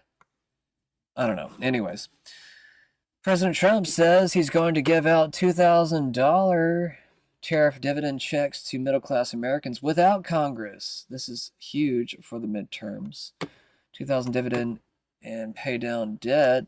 We'd set an income limit. We can make a payment to the people without Congress. That would be great. I would love to see it. I mean, he needs to do it as fast as possible because I think a lot of people do need the aid from all of the inflated prices, especially around rent and also the energy prices that never went down. They should go down throughout the year, but he did not hit his promise with, you know, the first claim of saying, hey, I'm going to get these energy prices down within a year. But maybe it was a worse situation than we were told. But yeah, we're going to play this and then get to the game. With Kevin Hassett on that, or do you think you can do that unilaterally? I don't think we would have to go the Congress route, but, you know, we'll find out. The reason we're even talking about it is that we have so much money coming in from tariffs that we'll be able to issue at least a $2,000 dividend and also pay down debt for the country. But we'd do a $2,000 dividend to the people of our country. Would probably set a limit of, you know, income limit where it made sense. But we will be able to make a very substantial dividend to the people of our country. I believe we can do that without Congress. Let's not have true social with Kevin Hassett on Okay, let's get into the game, guys. Go ahead and switch on over.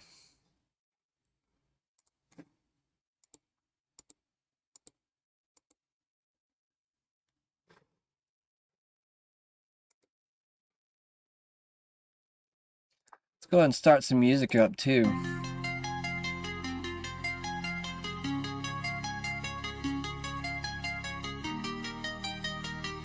Can I delete this from here?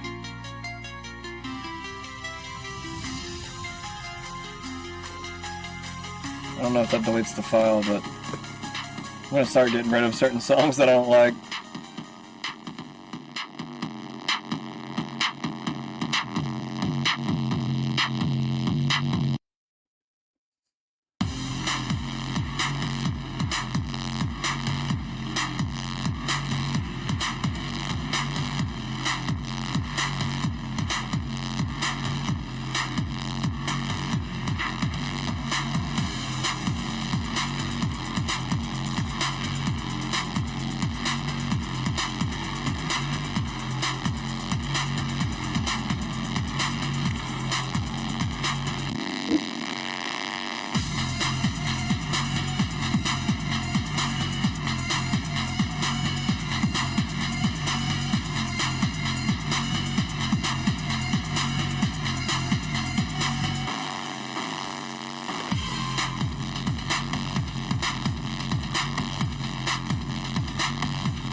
What is this?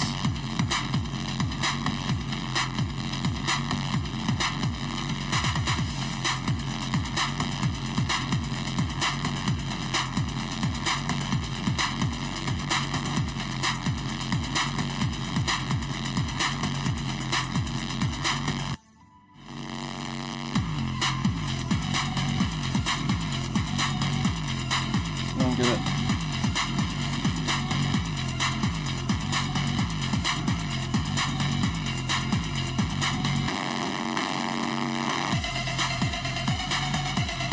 Where do I go?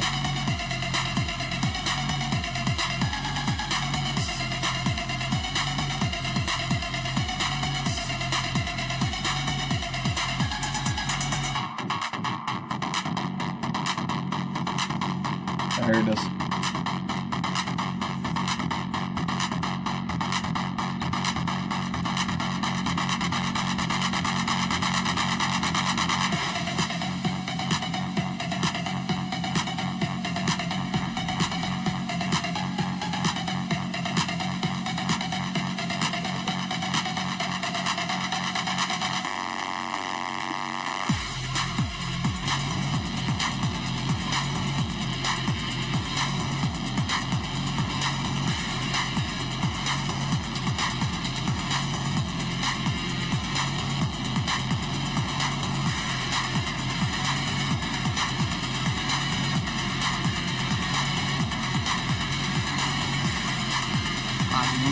This is unknown. Don't respond. This is a one-way channel. Low profile, no bleed. Drifter might actually have a plan. The Imperium is scrambling, cauterizing loose ends on Mars and Venus. The data he stole has a secret that they don't want getting out. It's stored on his ghost, Blue. But it'll take time to decrypt, and tools we don't have. And it's worse. She can't speak.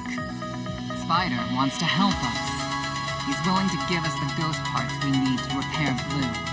But he wants us to track a lost courier of his in the lawless frontier in return. Convince Spider that you'll play his game. Whatever, lady. Can we start the mission?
Where is it?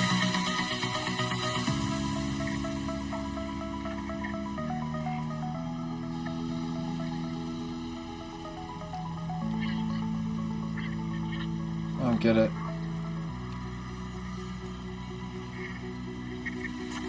Did I not just get it?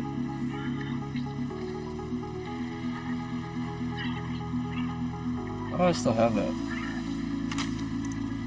Got a bunch of old stuff. All my stuff's 300 now. I don't know why I would need it.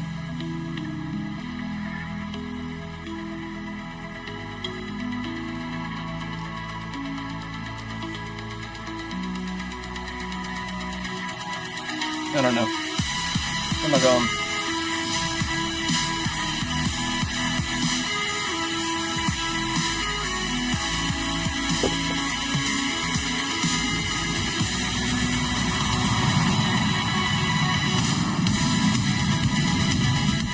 Change the song.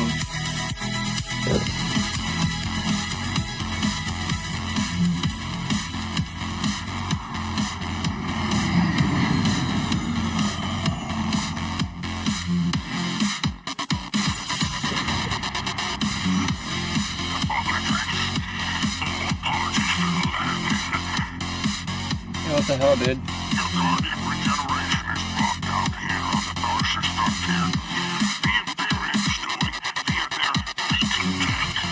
Can't move.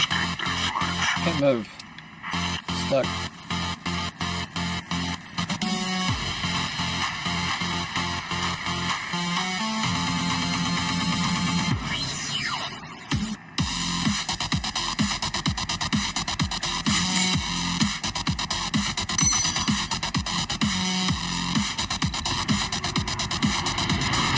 Oh, that's right.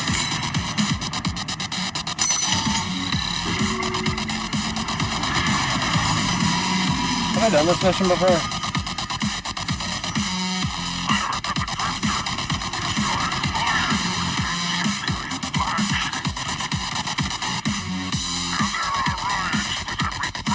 I don't like this song either.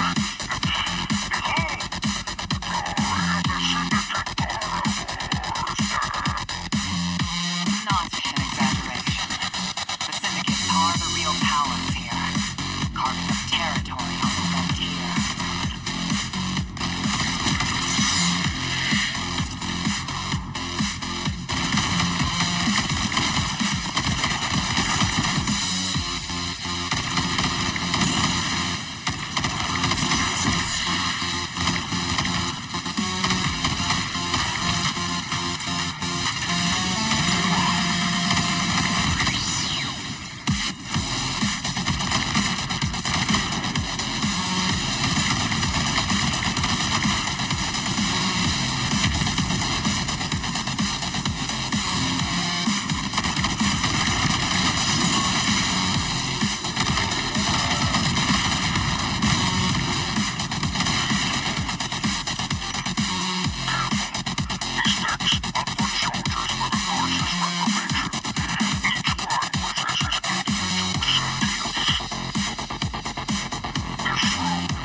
I feel like I've already done this.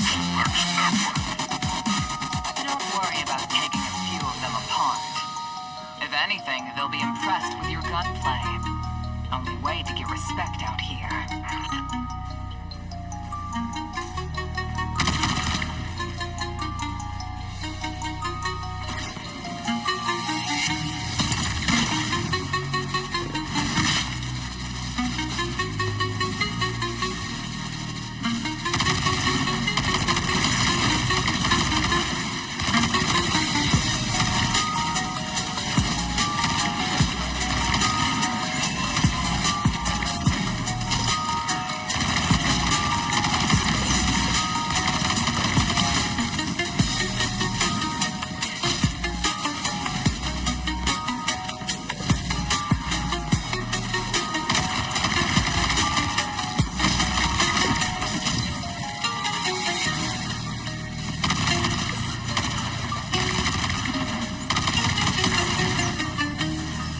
Okay, I'm changing the song again.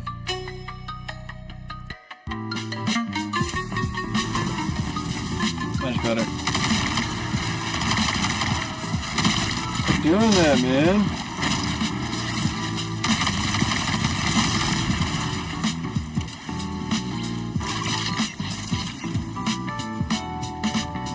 I know what indestructibles are, damn it. I feel like I've done this mission.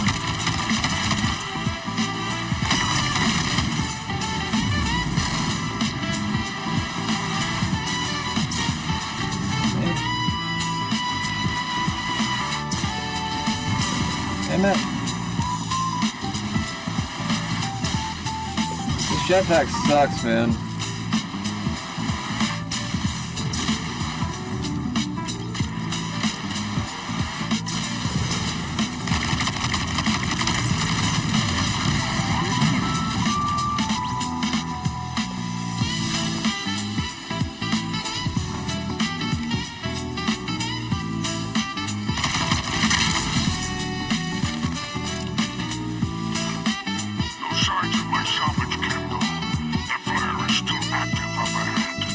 Am I doing that right freaking mission? Hold up.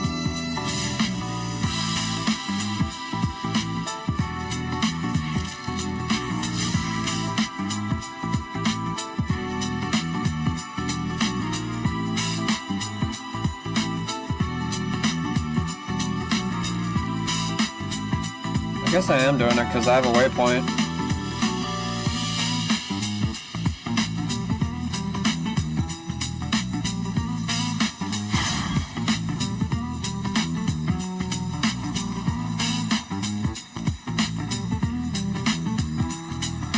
Maybe I didn't complete something or something last time. What was that?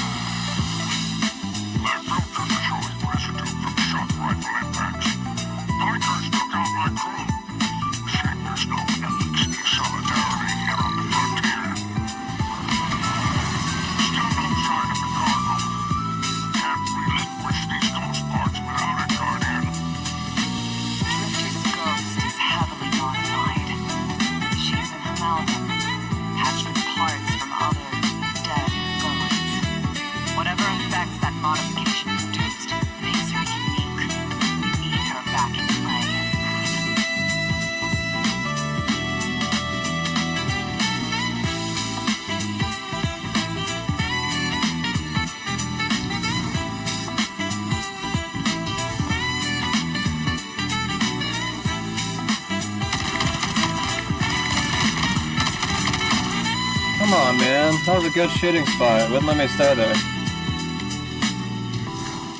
Not gonna let me stay here either. Stupid.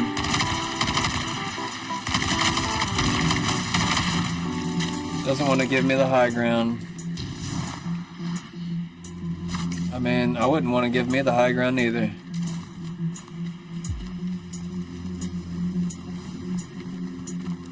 Get up there. Oh.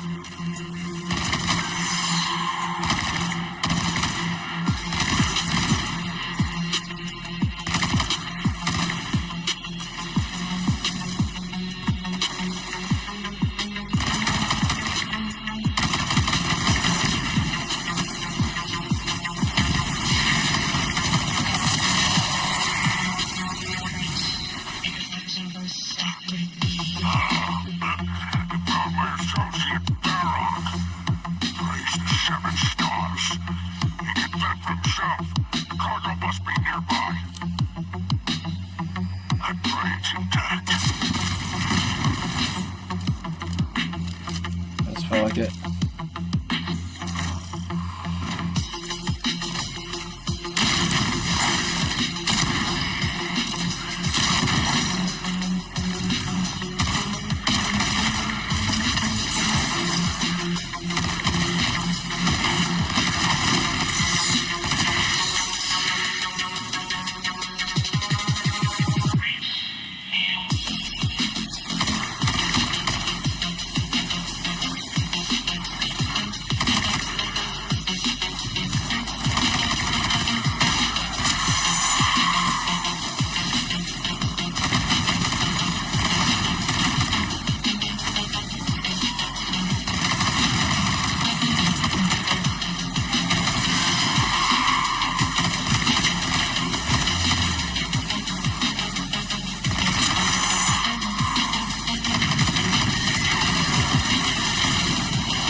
I just realized I think I got my headphones on backwards. I was like, why do I hear the sounds on the opposite side?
What the hell is that?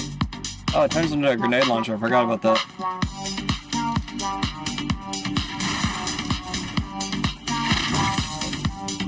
Oh, take it. Collect illicit cargo. Oh, you have to drop it off here. Yeah, I feel like I've done this before. Must know how to finish this mission or something. Do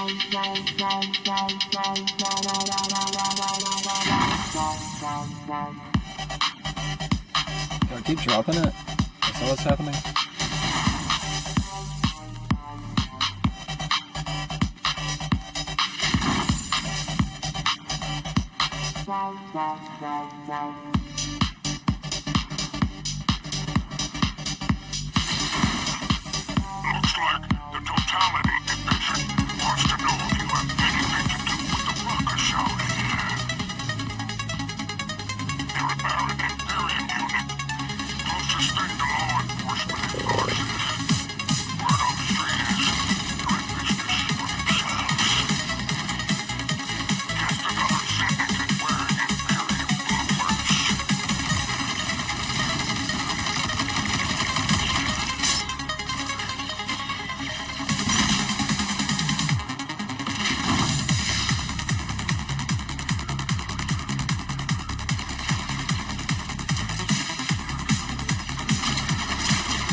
Got him.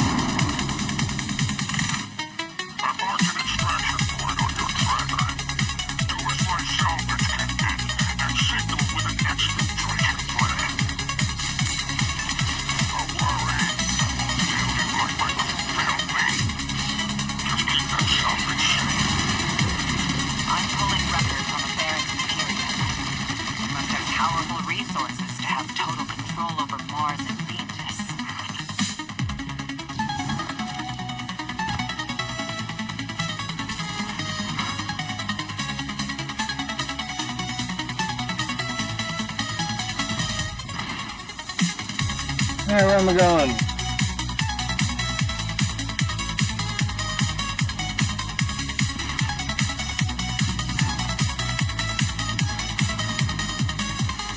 wait. I wanted to recharge the Renegade. That's what I was trying to think about doing before leaving. I don't have to get it again. Is it oh, is it gone now? Damn it. Whatever.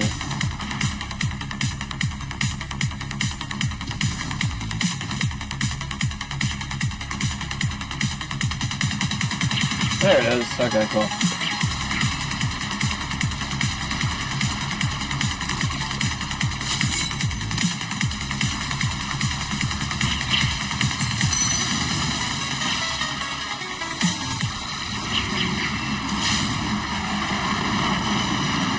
Got him.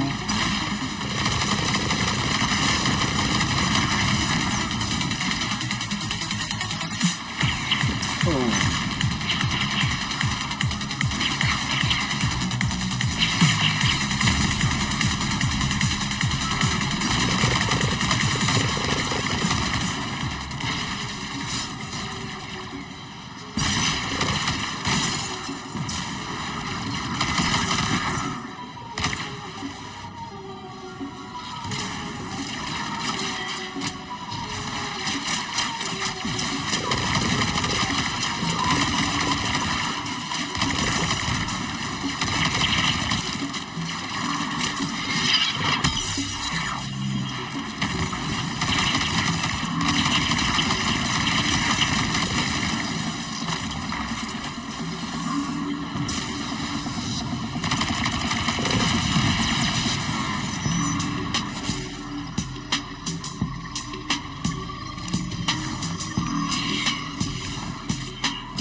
Oh shit, I fell down.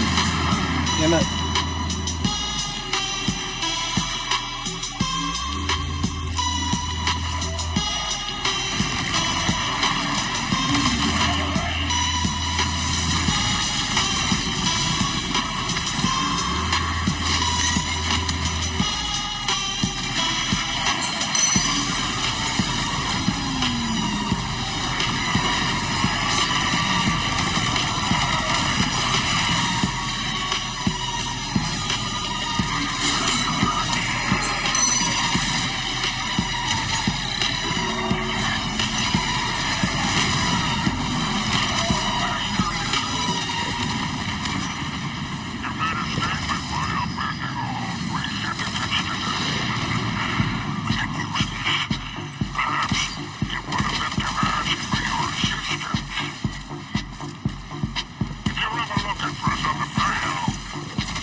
recognize this song.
I like the micro missiles, man. Kind of neat.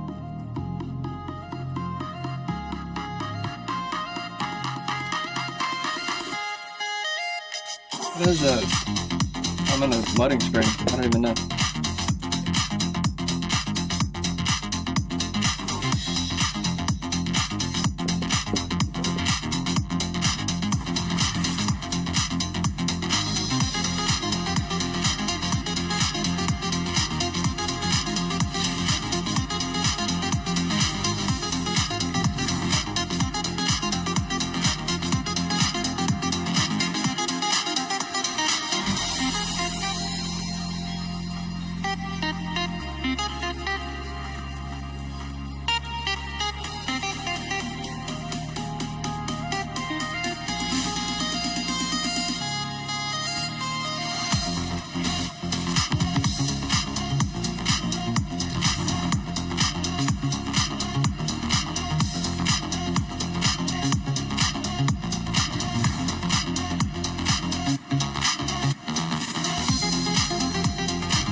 Tunnel area I'm supposed to go into. I think I'm supposed to go inside this other building first. Yeah, here we go.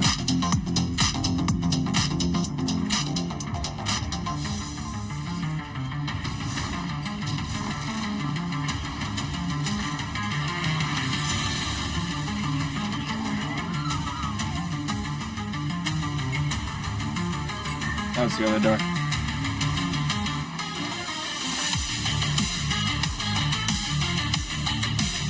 I gotta talk to somebody.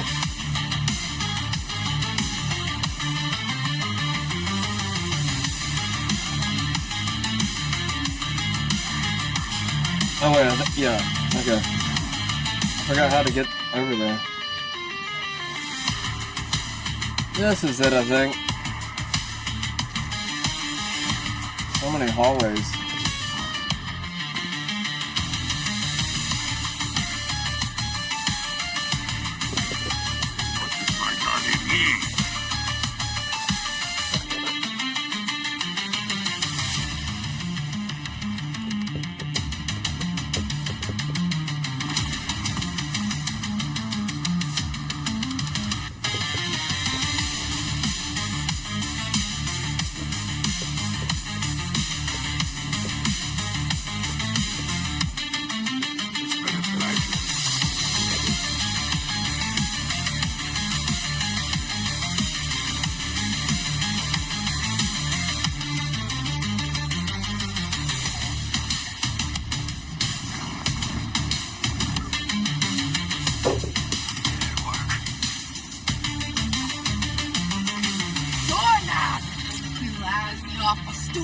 waste of life, bottom feeding leech!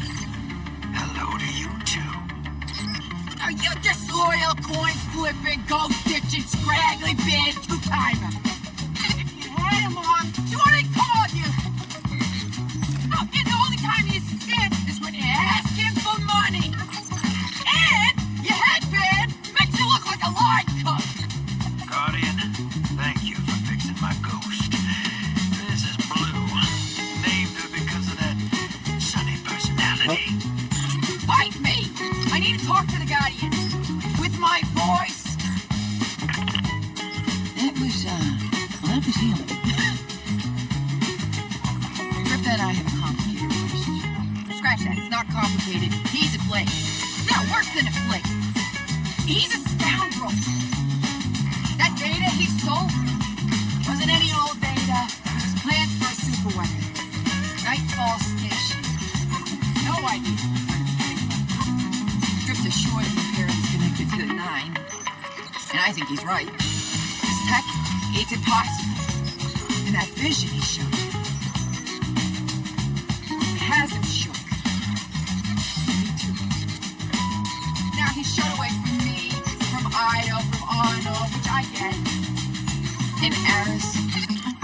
And one person he let in. Watch him. I gave up my voice to save the Drifter once. I'm through keeping my mouth shut.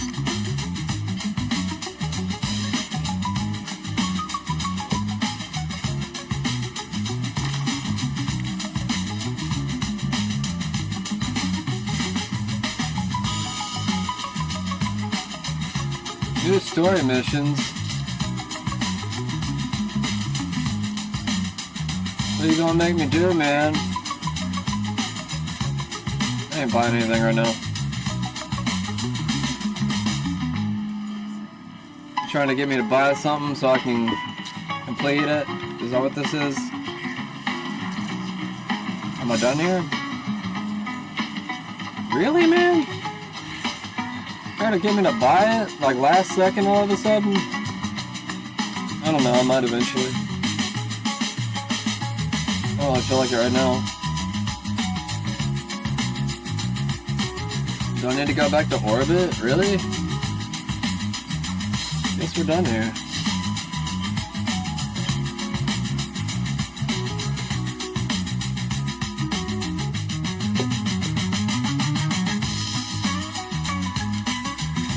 Tex Manika Weapon Foundry sponsorship starts now. Okay. I don't know what that means.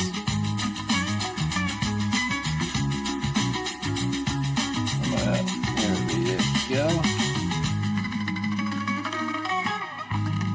Feature quest.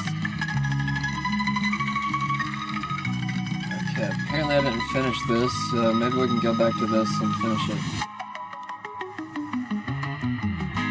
Players do not have access to this activity. Why not? Legacy quest. Well, I bought a bunch of, I don't know, this might be one of the newer ones. They keep releasing so many. I lost, like, track of, like, what number they're on now. One second. Turn this down. Can't hear myself think.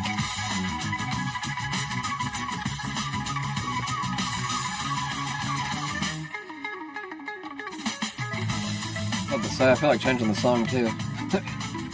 It changed itself, though. I wish it would, like, show me all the levels that I do have. I think I have this one. Let's go do this one.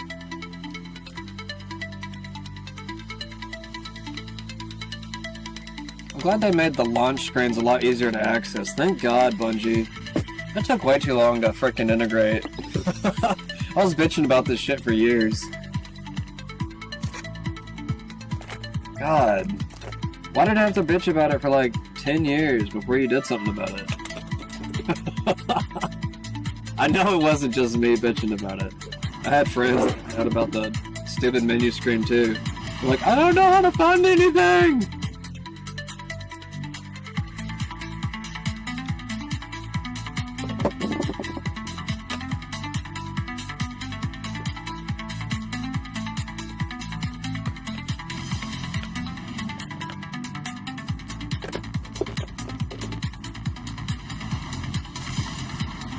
Probably longer than 10 years, honestly.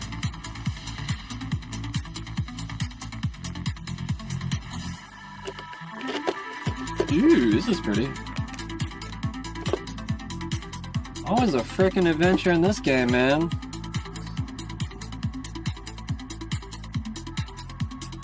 You know, this game actually looks really good for being like a borderline Xbox 360 game. I mean, it was released, I think, at the end of Xbox 360. So this game's been around for like, I don't know, 10 to 15 years, something like that. I don't know, I would have to check the date, but I feel like at least 10 years.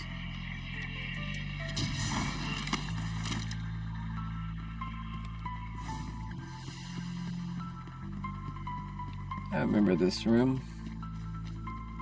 Who are we going to talk to again? Got some pretty designs in here. What planet we on? We on Earth? What planet is this? I don't even know where the hell we're at half the time in this game anymore. I remember when it was simple. We just had like Earth and Mars and Venus. I think it was like Destiny 1, you had all that. Destiny 2 went wild, man. I'm waiting for Destiny 3. Where's Destiny 3 at? We've done nothing but waste time. I understand. They need to be thinking about Destiny 3. We need the next gen Destiny. It's been too long. I feel like game lifespan should be cut off at 15 years. Or at least like making expansions for them.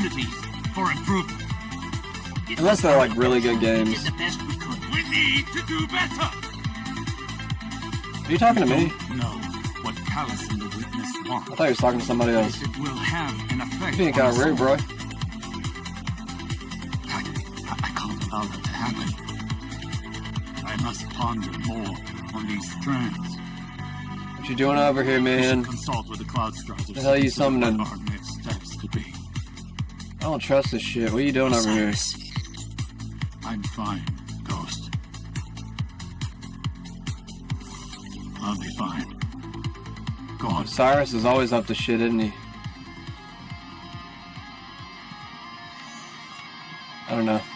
Actually, I think Osiris was a good god, wasn't he? I don't know if that's the same guy, but he has the same name.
Oh yeah, forgot. Forgot we can just like drop down from here. What are those things?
Oh yeah.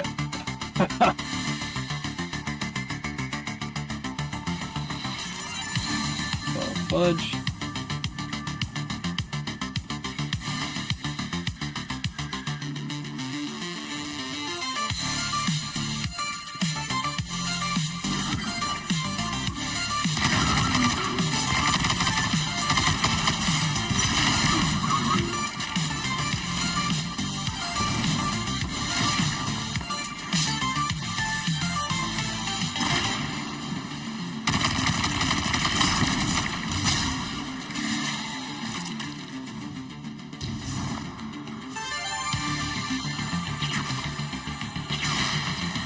Yeah.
kind of blew up in our faces. We need to be looking at the bigger picture. We want to protect the veil. We first and foremost need to protect the cloud arc. Rohan, I think we're still a little fuzzy here. What exactly is the cloud arc? It's our city's network. Our infrastructure. Our people. Our defenses. Everything depends on it. And what we're doing now is stopping the Vex from siphoning energy from the cloud arc reactor. If we do that, the veil stays, but the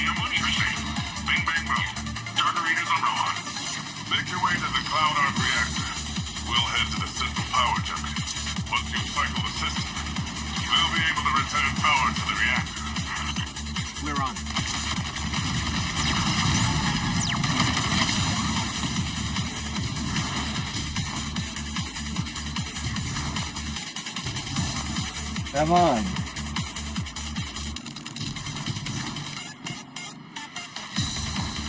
Jeez.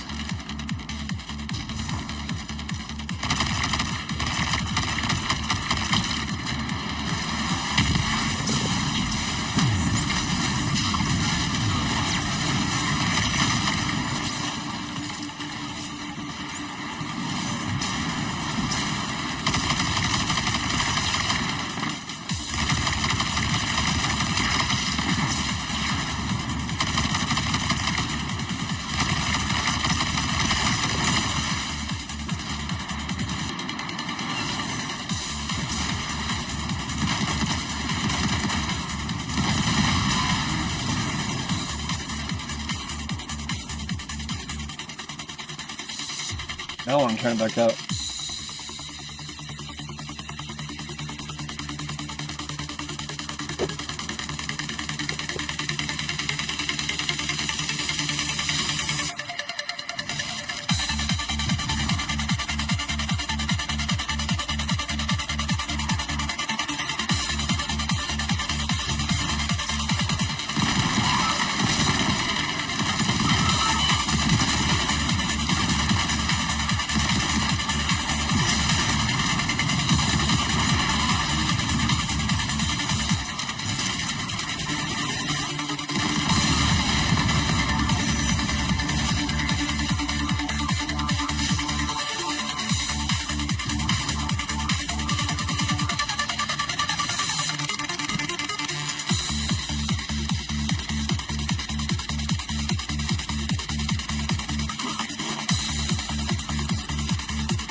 How do I get into this place?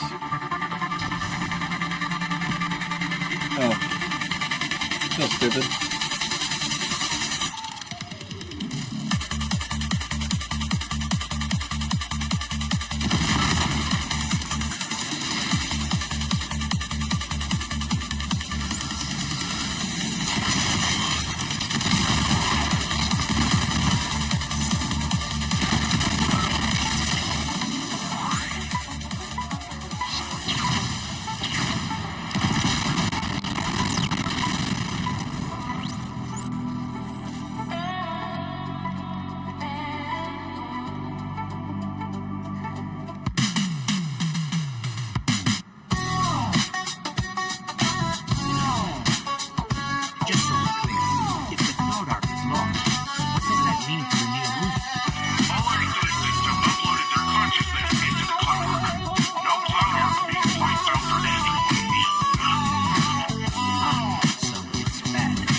Darkness energy. Should we get a closer look?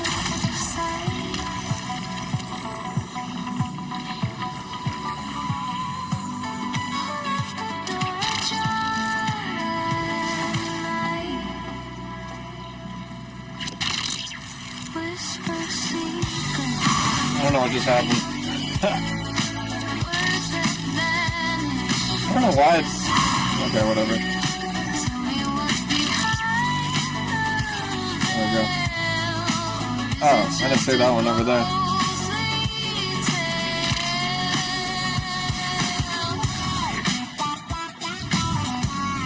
Ooh, that was close.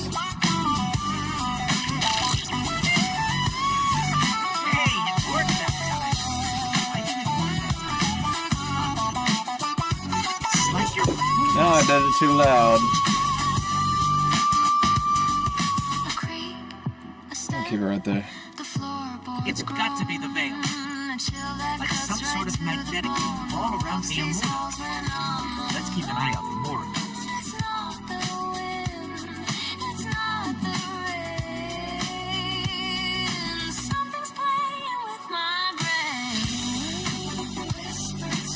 I'm gonna break it.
Just a second, guys.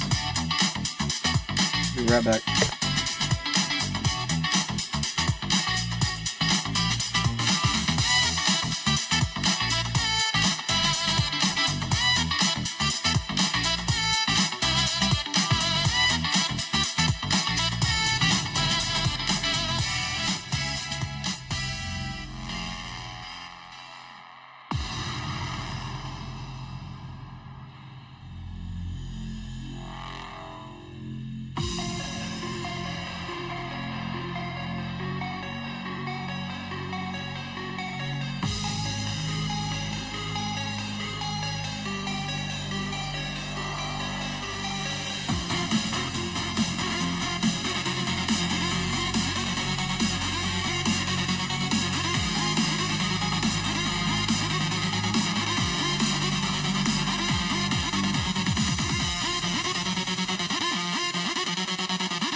Okay, I'm back.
Doesn't break it? That's weird. I just hit a grenade for no reason.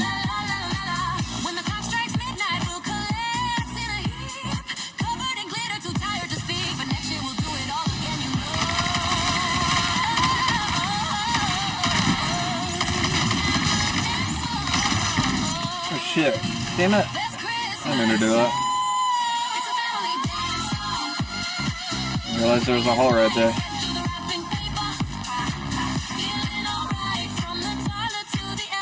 Okay, let's be careful this time.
All I can hold.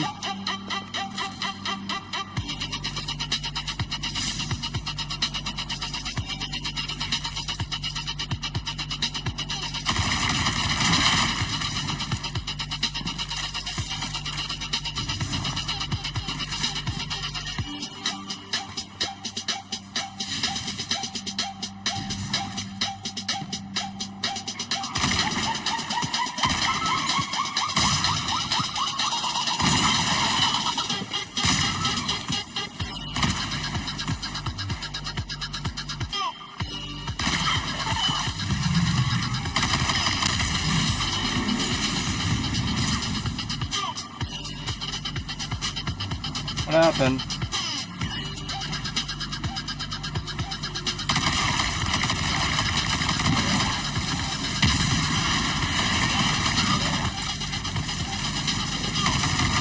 There he is.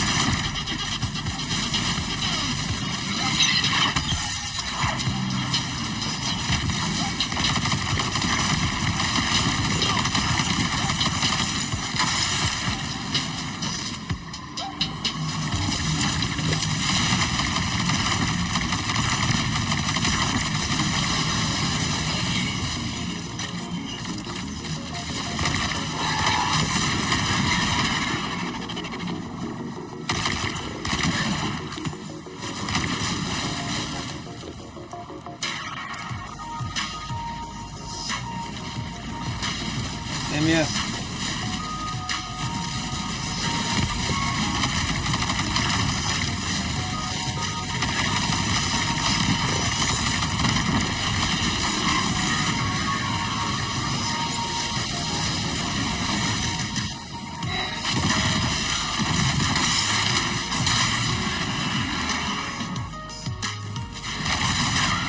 There you go.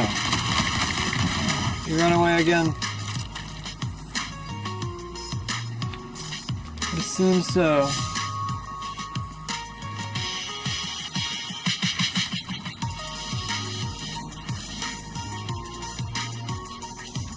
I'm in place, and I can see her coming up to the reactor. Stop the vents from siphoning the station and we're golden.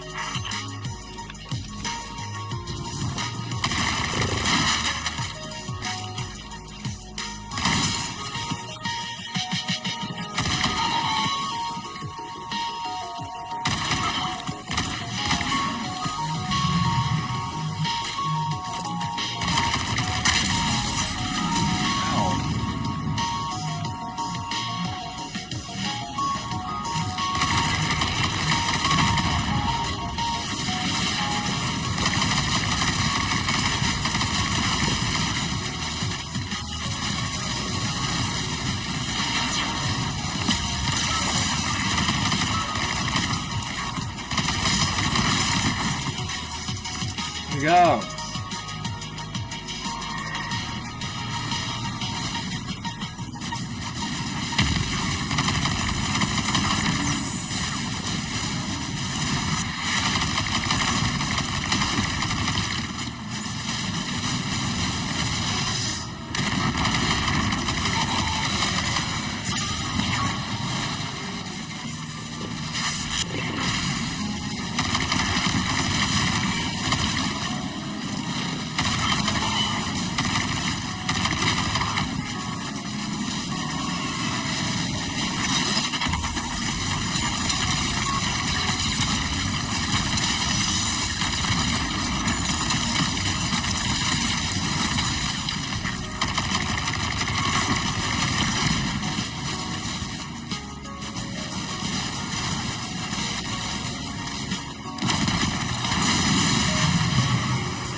How's it looking, Roland?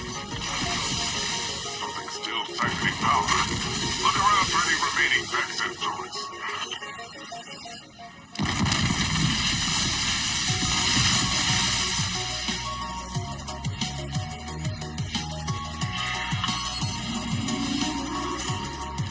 That's it! Power cycling. Once it's back on, you'll be running the cloud out. Something feels off here.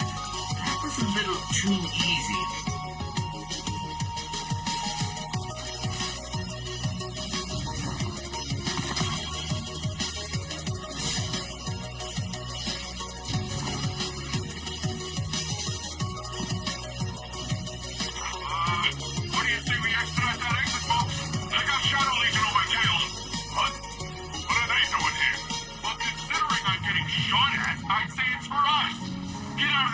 Guardian, it's a trap. Never get yourself out of shit. it. Oh shit. Okay, and that's a bomb. Okay, good. Mapping an escape Oh, route. about to fall down. It's hard to get up there. Know where to land at. Damn it. This is not a very good spot. There we go. Now where are we going?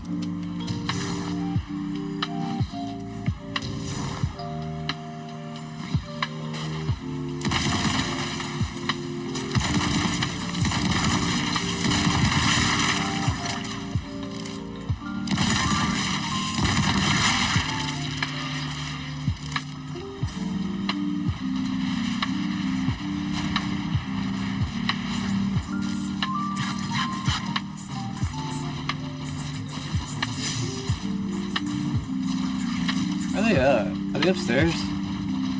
Oh.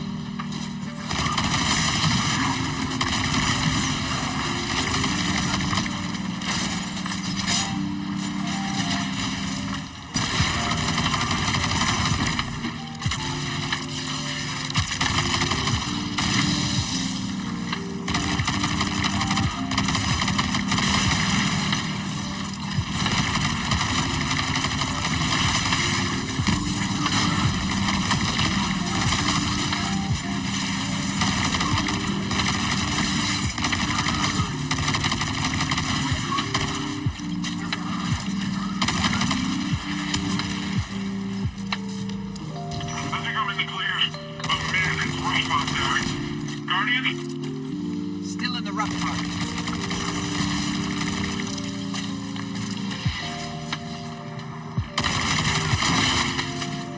More of those paracausal strands.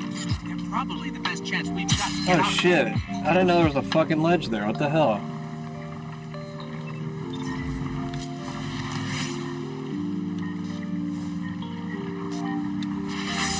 I made it to that.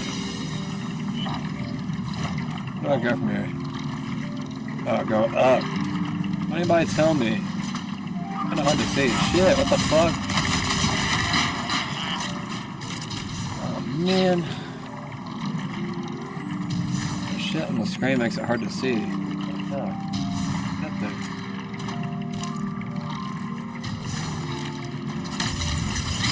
Now what? Shit, bro. Can't see. How's that shit on the screen so fucking weird? I don't know. Never mind. Shit. Okay. Apparently I threw myself too far and I can't do that.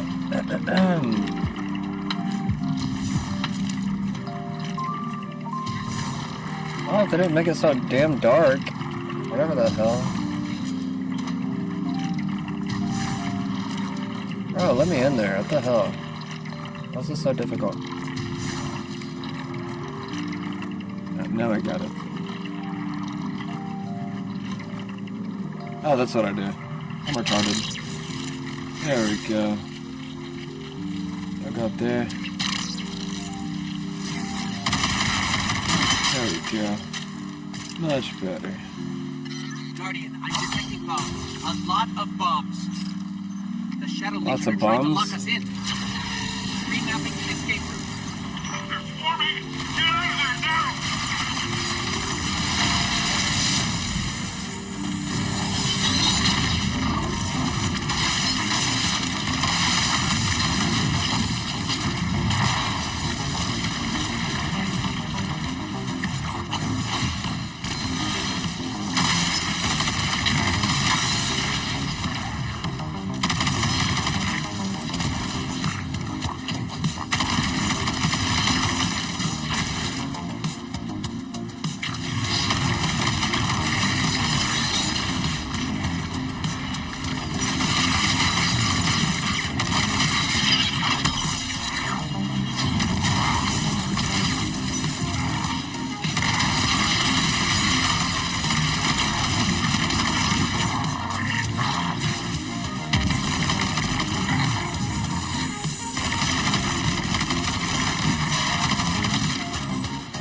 You up, boy?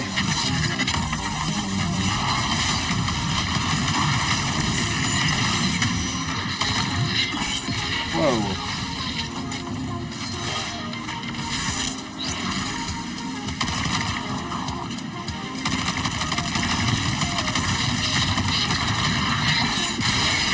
Oh.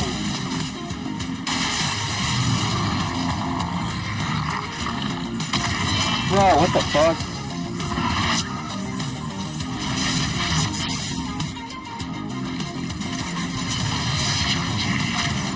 Ooh, that was close.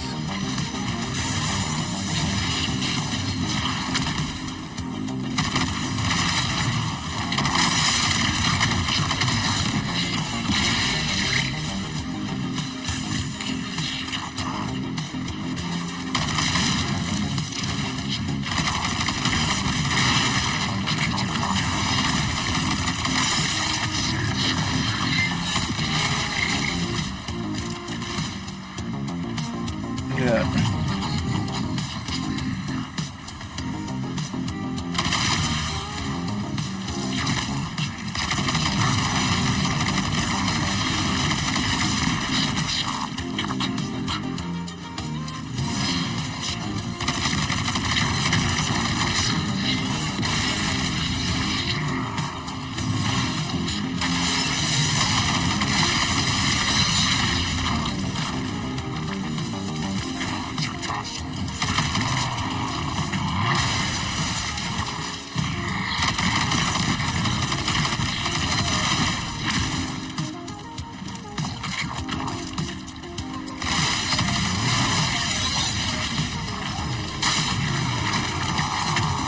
I'm not using this.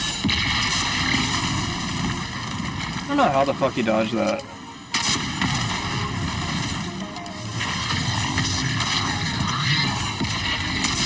Got him. Got him.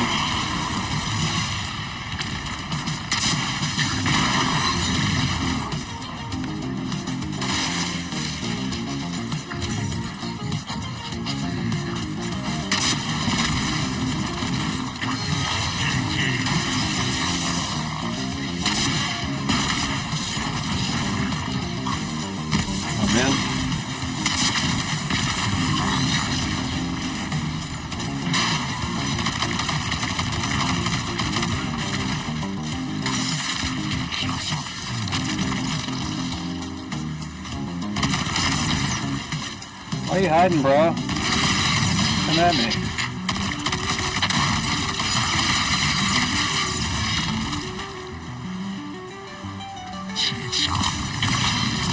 Why did I not praise him?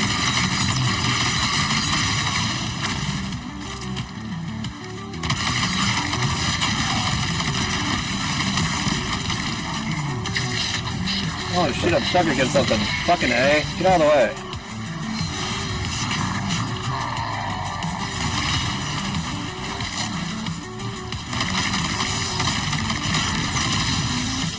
Oh, fucking A. I ended up right next to me all of a sudden.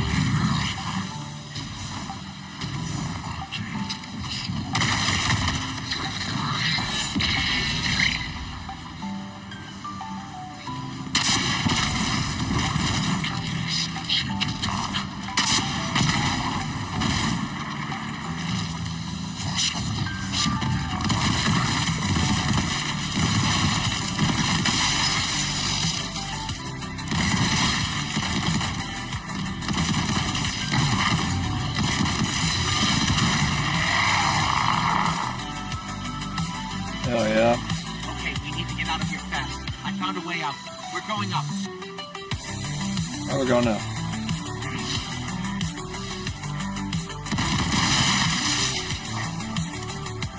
Anybody else leave any special ammo anywhere? Got some glitter every here and there.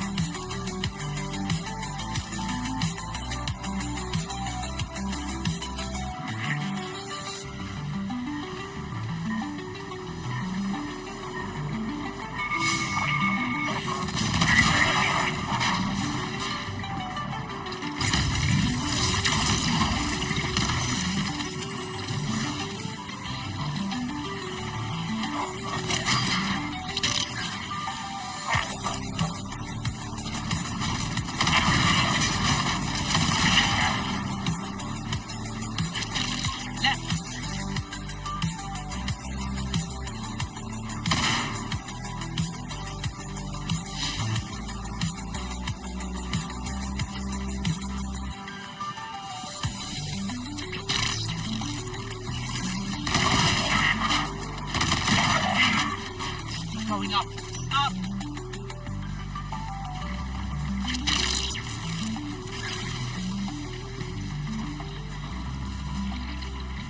Now right.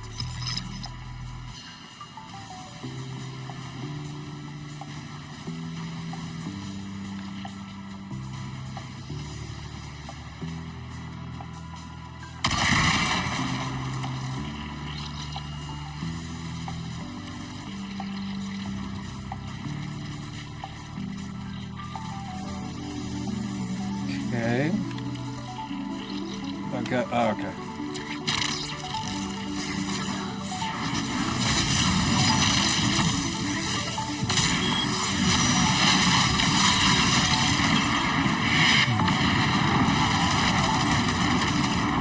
What just happened?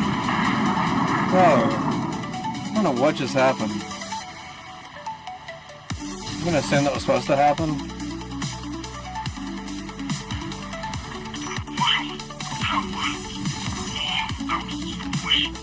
Did you see how sweet that was? Yeah, that was pretty sweet. Okay. I guess that's part of everything. I did not know how that strand stuff was gonna work out this time. Worked all right. With the powerful assets you have there. In the right context. In the right context. It's like blew me out the airlock. Blew me out the pressurized system, or I don't know. Great work, everyone. That's what I call a well-earned win.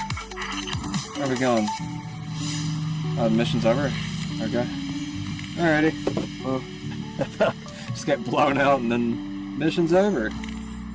Mission success, I guess? Did we win? Did we win, guys? I don't even know if we won anything. Did we win? Does it automatically kick me out? I can't remember.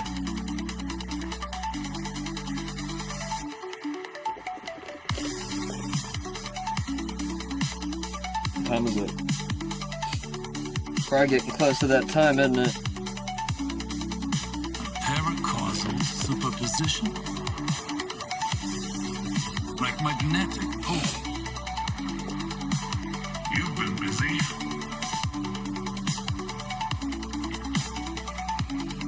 Well?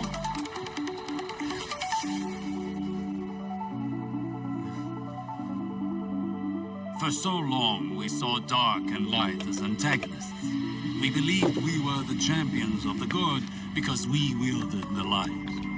If these are not moral forces, if they are not opposites, what are they? At its root, the traveler is a terraformer, a gardener. It generates natural life, physical transformation at a molecular scale across whole planets. This should have been our first hint. The domain of the light is the domain of the physical. The darkness then is revealed in many facets. Dreams and nightmares, emotions, pain, memory. The nature of Strand confirms this line of thinking. Darkness is something entirely apart from light. A paracausal union, conjoining intangible conscious reality, discursively linking to... You're talking about the River of Souls. River? Yeah, it's a story we tell kids on Neptune. A nursery rhyme. Sort of. Since before history, there's been this raging river. In the story, some try to divert the river, others try to build a dam, but nothing stops it. Lots of people have believed that we either sink in the water or learn to swim. Don't we? See, that's the real wild part. We are the river. And powered by it would seem. You know, I think I know of a place where we can find some of that power.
stuff, and you might just earn his honorary citizenship.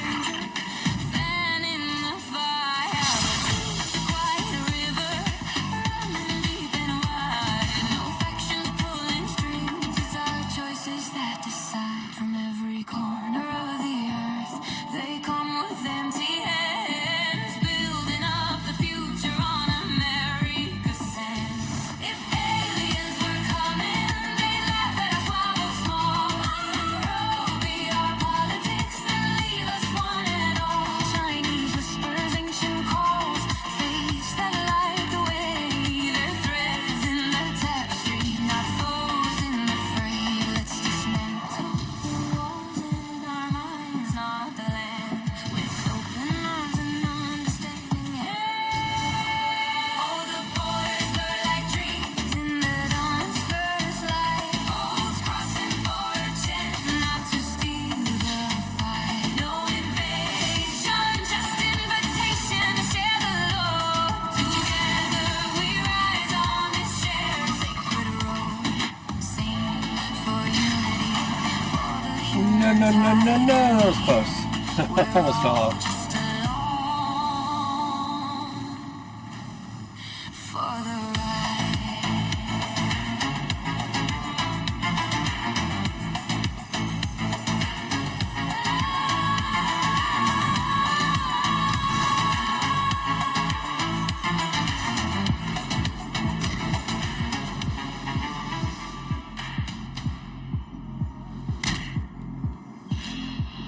I talked with Osiris. You know, he gives off uptight museum volunteer vibes, but he's a nice guy when you catch him one-on-one. He got me thinking, which is a compliment I can give very few people. There's a place nearby you two might find useful for your strand stuff. I'll get you the coordinates. Speaking of compliments, you never fail to amaze me, you know that? Everything that's come at us, you're just like, oh, bam, pew, pow. And suddenly whatever's coming at us ain't coming at us anymore. And we just keep doing it like it's nothing.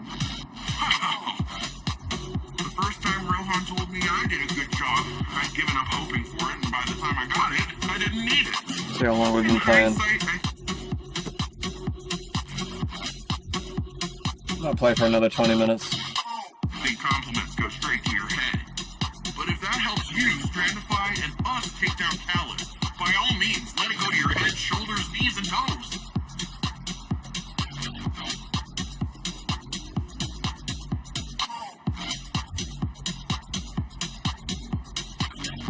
Not enough space.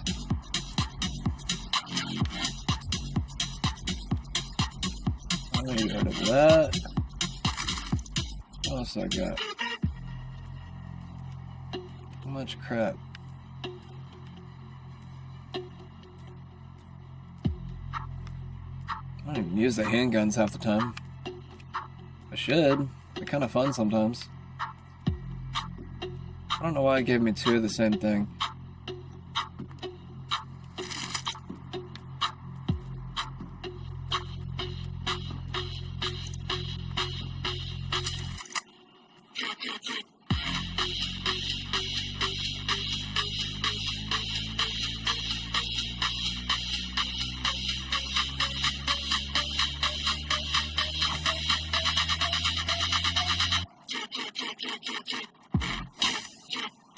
Nice. Something new. Finally, I haven't had like a new helmet in a long time.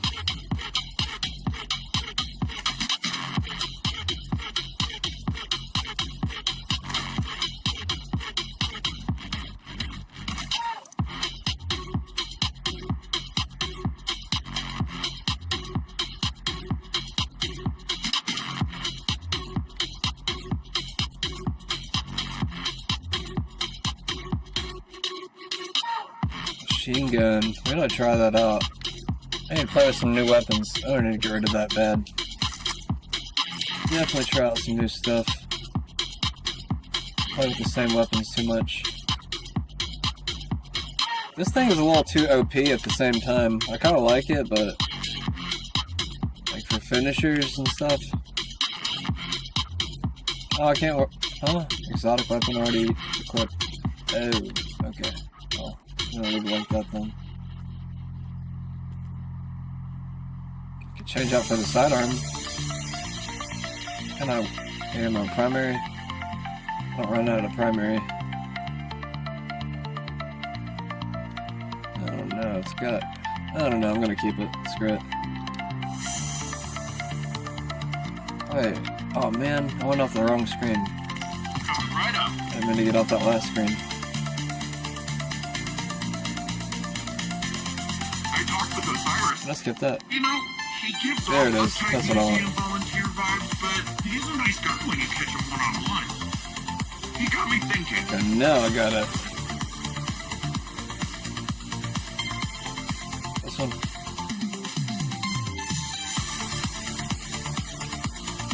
It uses primary, so that means I don't run out of it. Nice. I like it when I have unlimited ammo. So we're going to a different mission now? Complete the On Verge mission.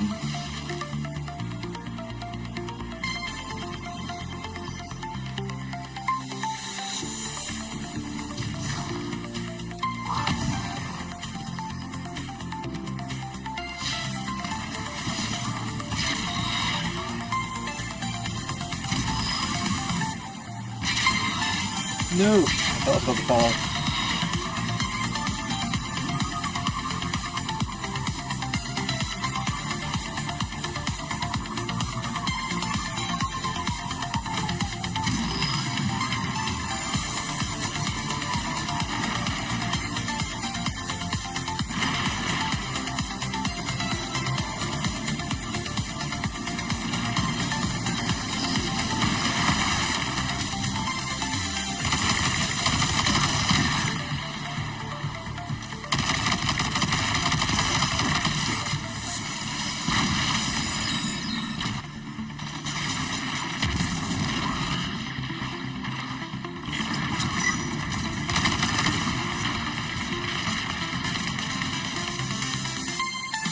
Still rebuilding our fortified position.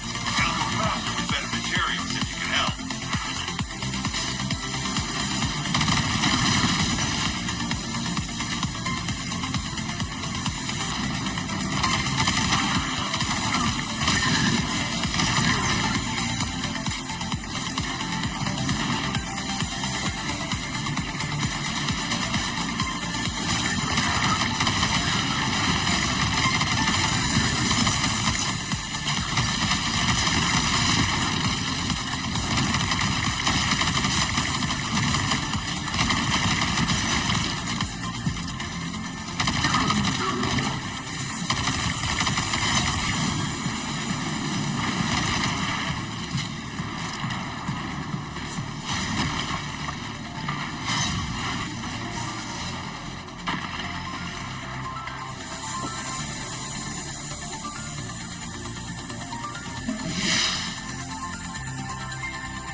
So, Nimbus, want to fill us in on where we're headed? There's this place where cloud strikers go. A place to be alone, meditate, pray. If the old bird theory holds up, should be a megasource to stand there. I hope it's larger than the ones you've seen thus far. You can see them? Well, wait a minute. Heck, you've got resurrection, angels, and the ability to witness the in the fabric of existence. So I gotta get later with those ghosts.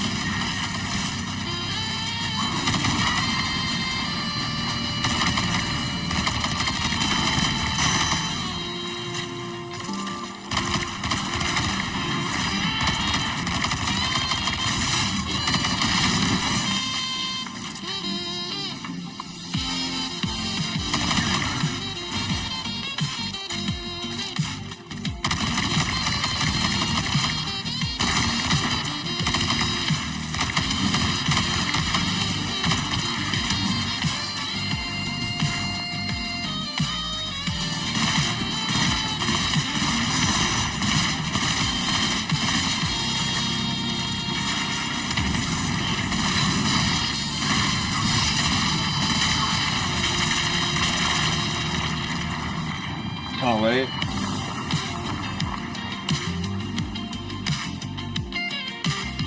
If Strand is another side of the darkness, how come we've never encountered these sources before?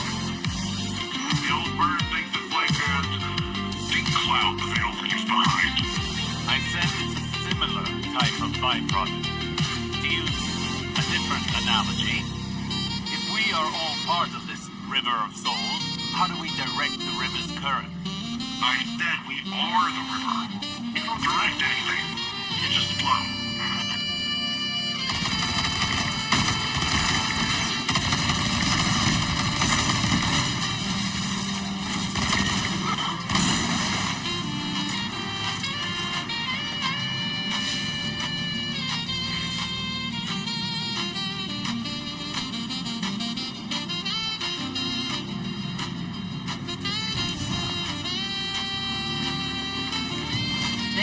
Another Strand source. Well, what are you waiting for? Let's begin.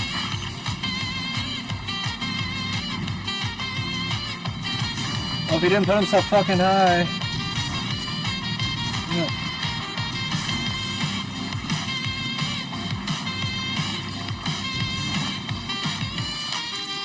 Did I get it? No.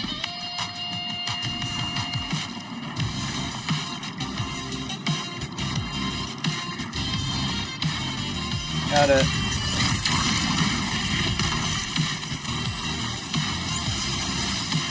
Next are swarming. Let's see how quickly you can dismantle.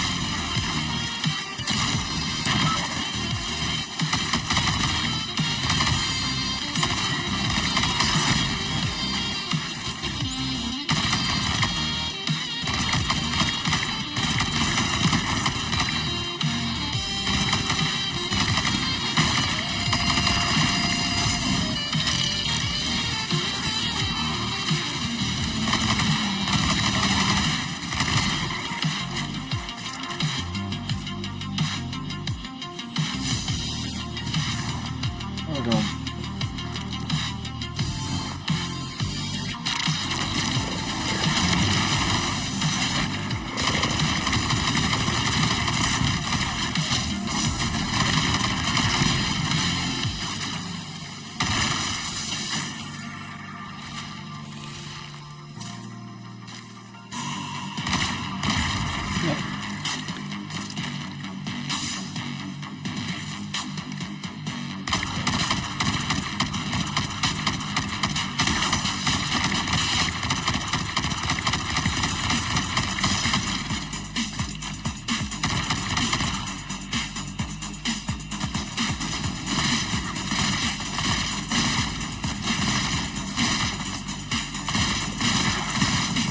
This one's got a grenade launchers too. Kind of funny. Micro missiles, whatever they call them.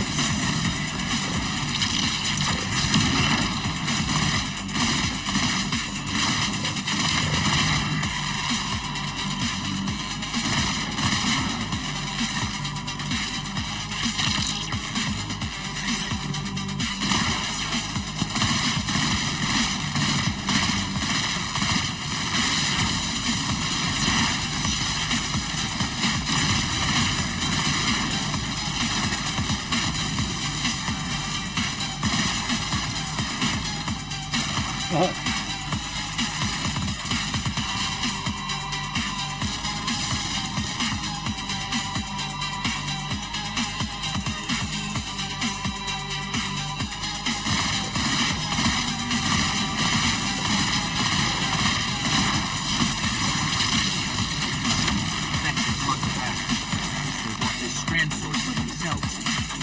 Cool. They could learn much from a power originating in linked consciousness.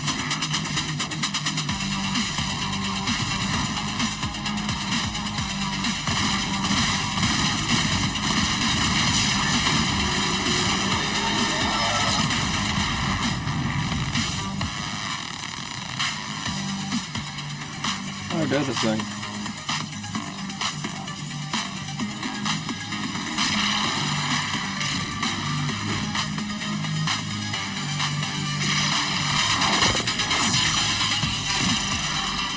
What?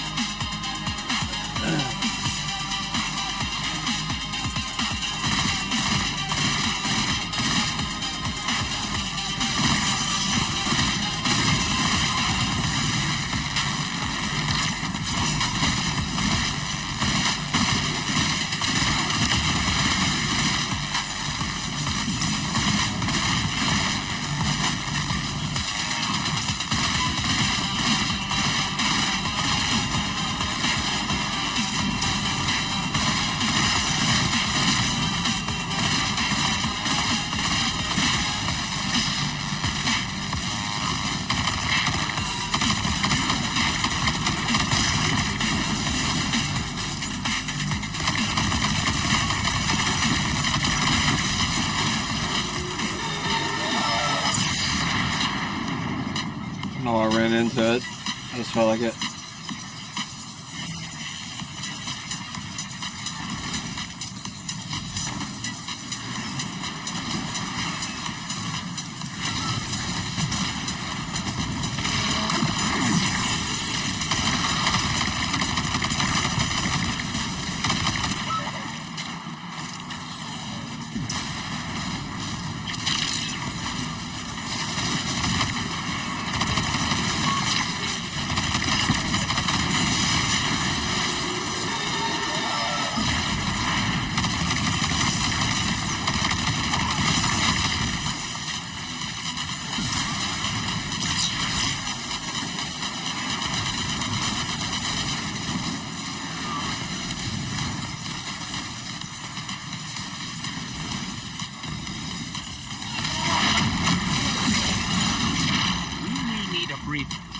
Now is the time to lean into using Strand, not back away from it.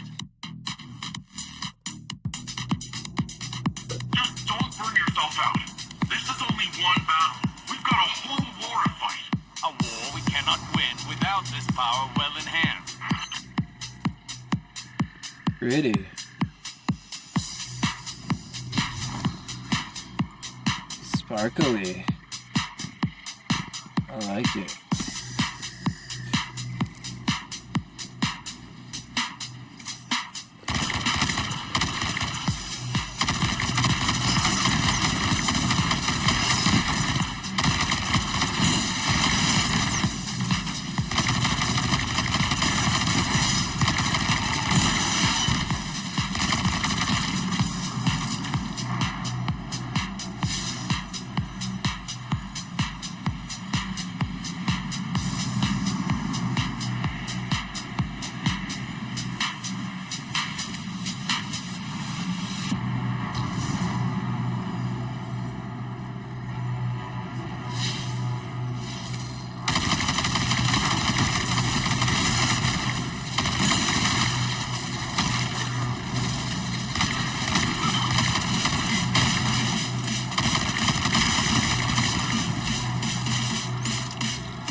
Forgot you don't have a skyboard. But don't worry, you can still get to the place. Just have to find the way around.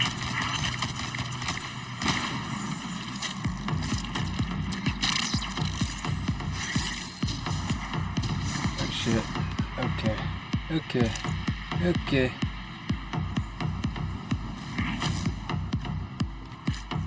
Alright, I need to get up there somehow. No, are you kidding me? Really? I was about to pull myself out. That's dumb. Alright, let's try. Oh, I didn't even say that up there.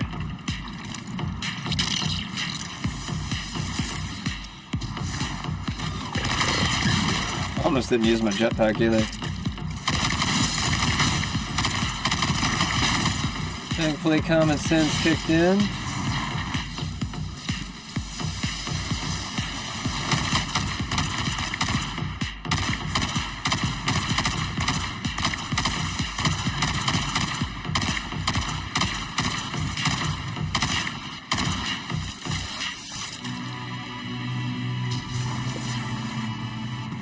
Oops.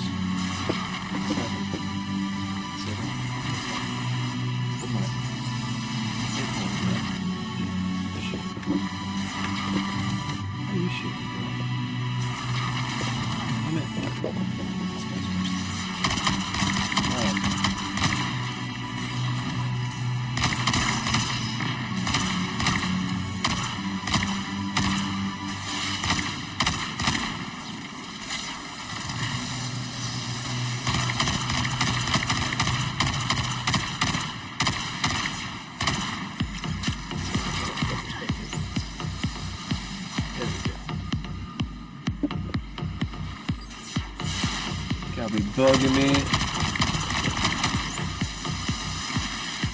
Alright, enough of this. No, I fell again. Shit. Damn it, bro. Why did they put the frickin' line so low? So high.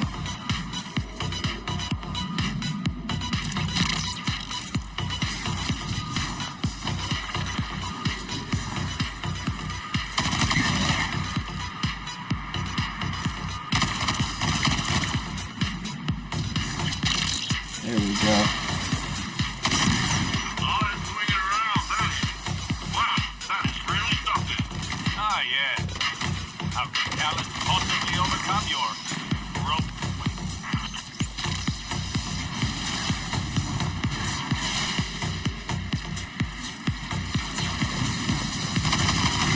Oh, what the fuck?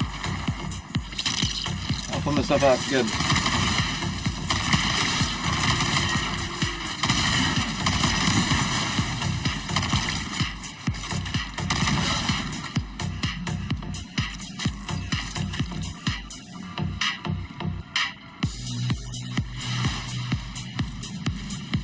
What's that?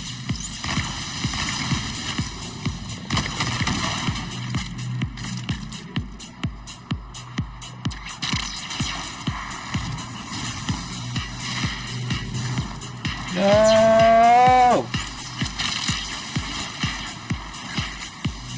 Oh my god, it's... Oh no, you kidding me, bro! And they gave the kill to him? That's retarded. Just because they put like limitations like on where I can go. I fucking made that shit. Alright, we're going this way. I ain't gonna fuck with that guy. Dude, come on! I was literally right there.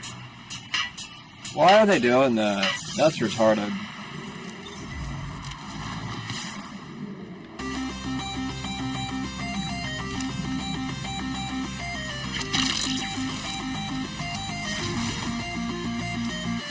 Oh shit.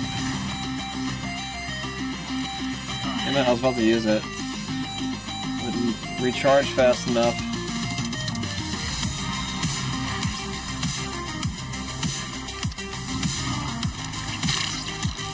There we go. Alright, I'm not even gonna fucking go too high. What the fucking hell? What does it want me to do? Cross the chasm. I'm trying to, bro. You're not letting me.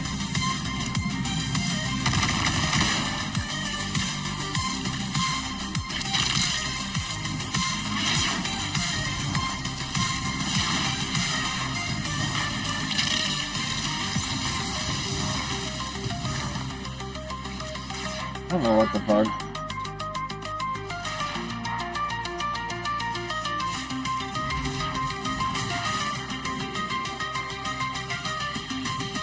Why is it not? Dude, I just spawned. Come on. It wasn't even like ready. It was still recharging. It's still recharging. What the hell? I started and it wasn't even charged. It has to recharge so I can use it. Where am I supposed to go? This way. Okay. I didn't know. I don't know your stupid game. I have to press a button just to pull that up. Retarded. It really didn't want me to go the other way. That's for sure.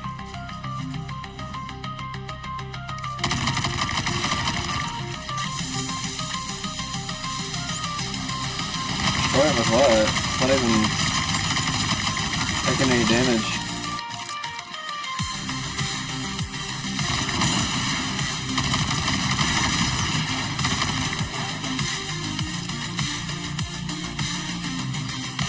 Pick up a tangle.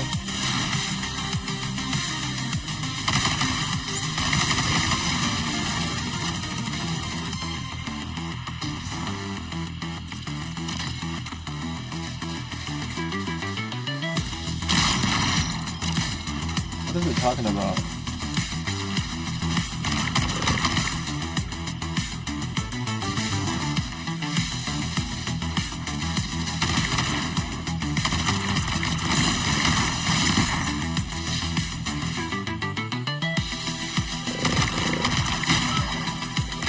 I don't know what I'll destroy him with.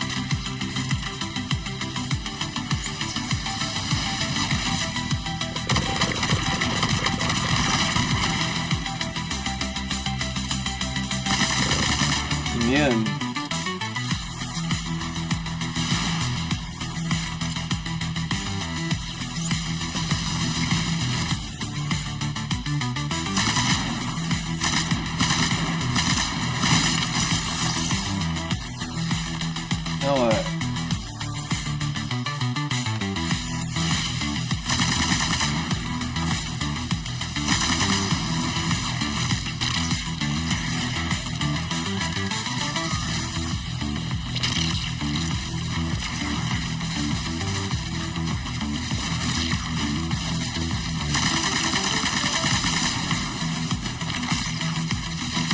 know what that does.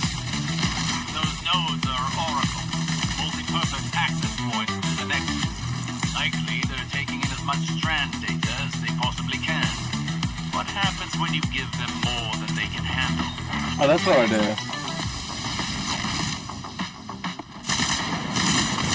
I didn't know what the fuck a tangle was.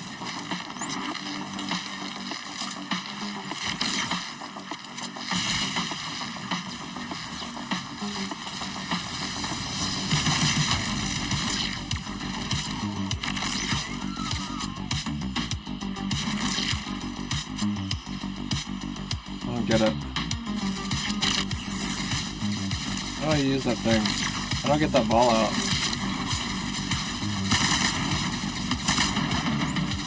Oh. I don't know how to get them out.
Wow.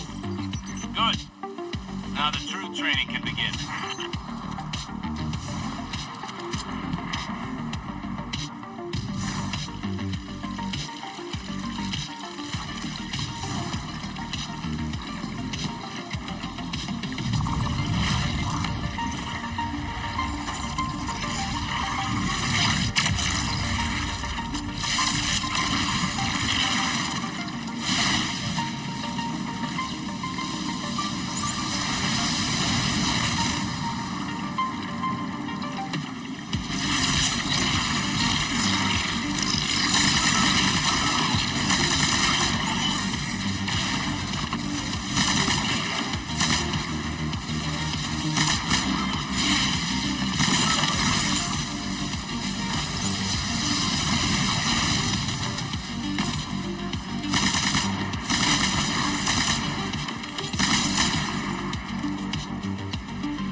I don't know how to make them.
hitting a wall with strand. After effects are stacking up. I don't understand. You've got more power, more practice. Hasn't this done anything to condition you? Back in action. Hit them again. Hold nothing back.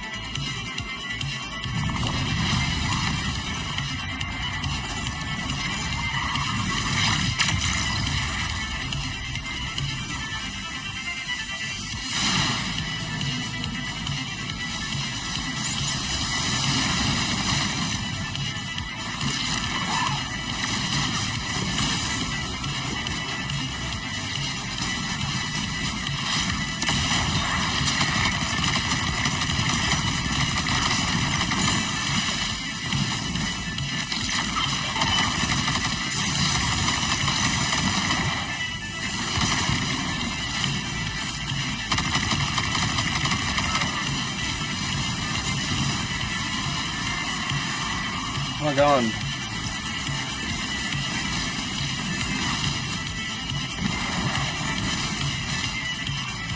They all gone?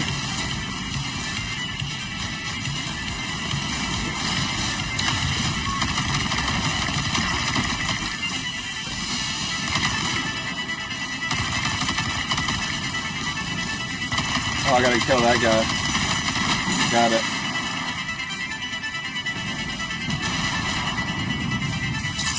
Alright, take this thing. I gotta go up there? Shit.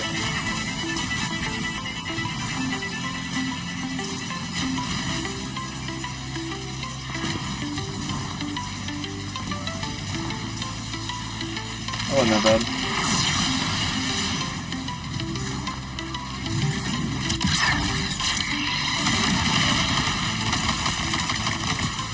What just happened? I kill this guy up here now?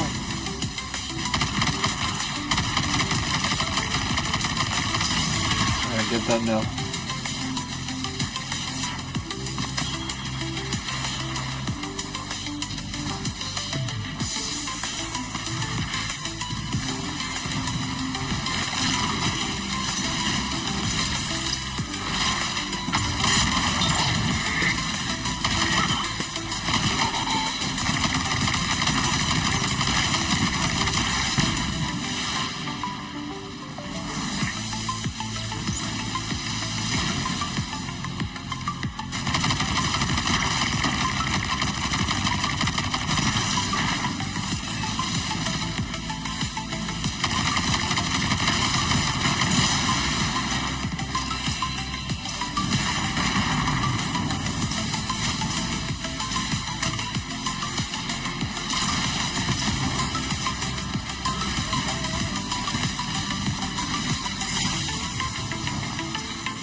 I don't think you know what you're asking for.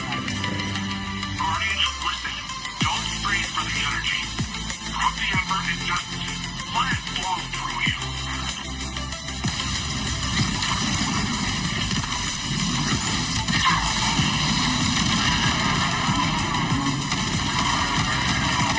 Now that I spent the next packet. Nicely done. Yes. fight, but you pulled through. Still, we cannot afford any faltering when facing Camus. You should be able to wield Strand without strain. We're still missing something, but what? I must think. We can discuss this more later. Now what? So the end of the mission?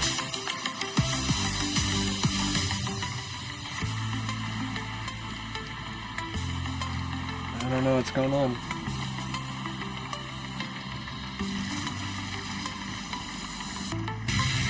Okay. Alright, I think I'm done for the night. Alright. Appreciate you all for stopping by. I'm gonna pause this music for a second. What is this attraction? Sagira, could you run some scans? Oh. Right. Alright, thanks everybody for stopping by. Rohan, I've been pondering. If y'all like today's video, please like. Effects on ghosts. If you're new to the channel, I would love I for you to know follow. I haven't been the easiest guest in your city. And we might be on here tomorrow. Pain is not a hindrance. It's like a weird owl fish drone. Still fighting.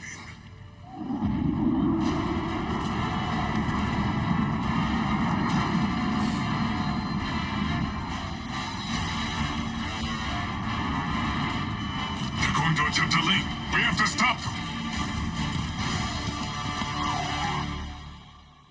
Alright, good night everybody.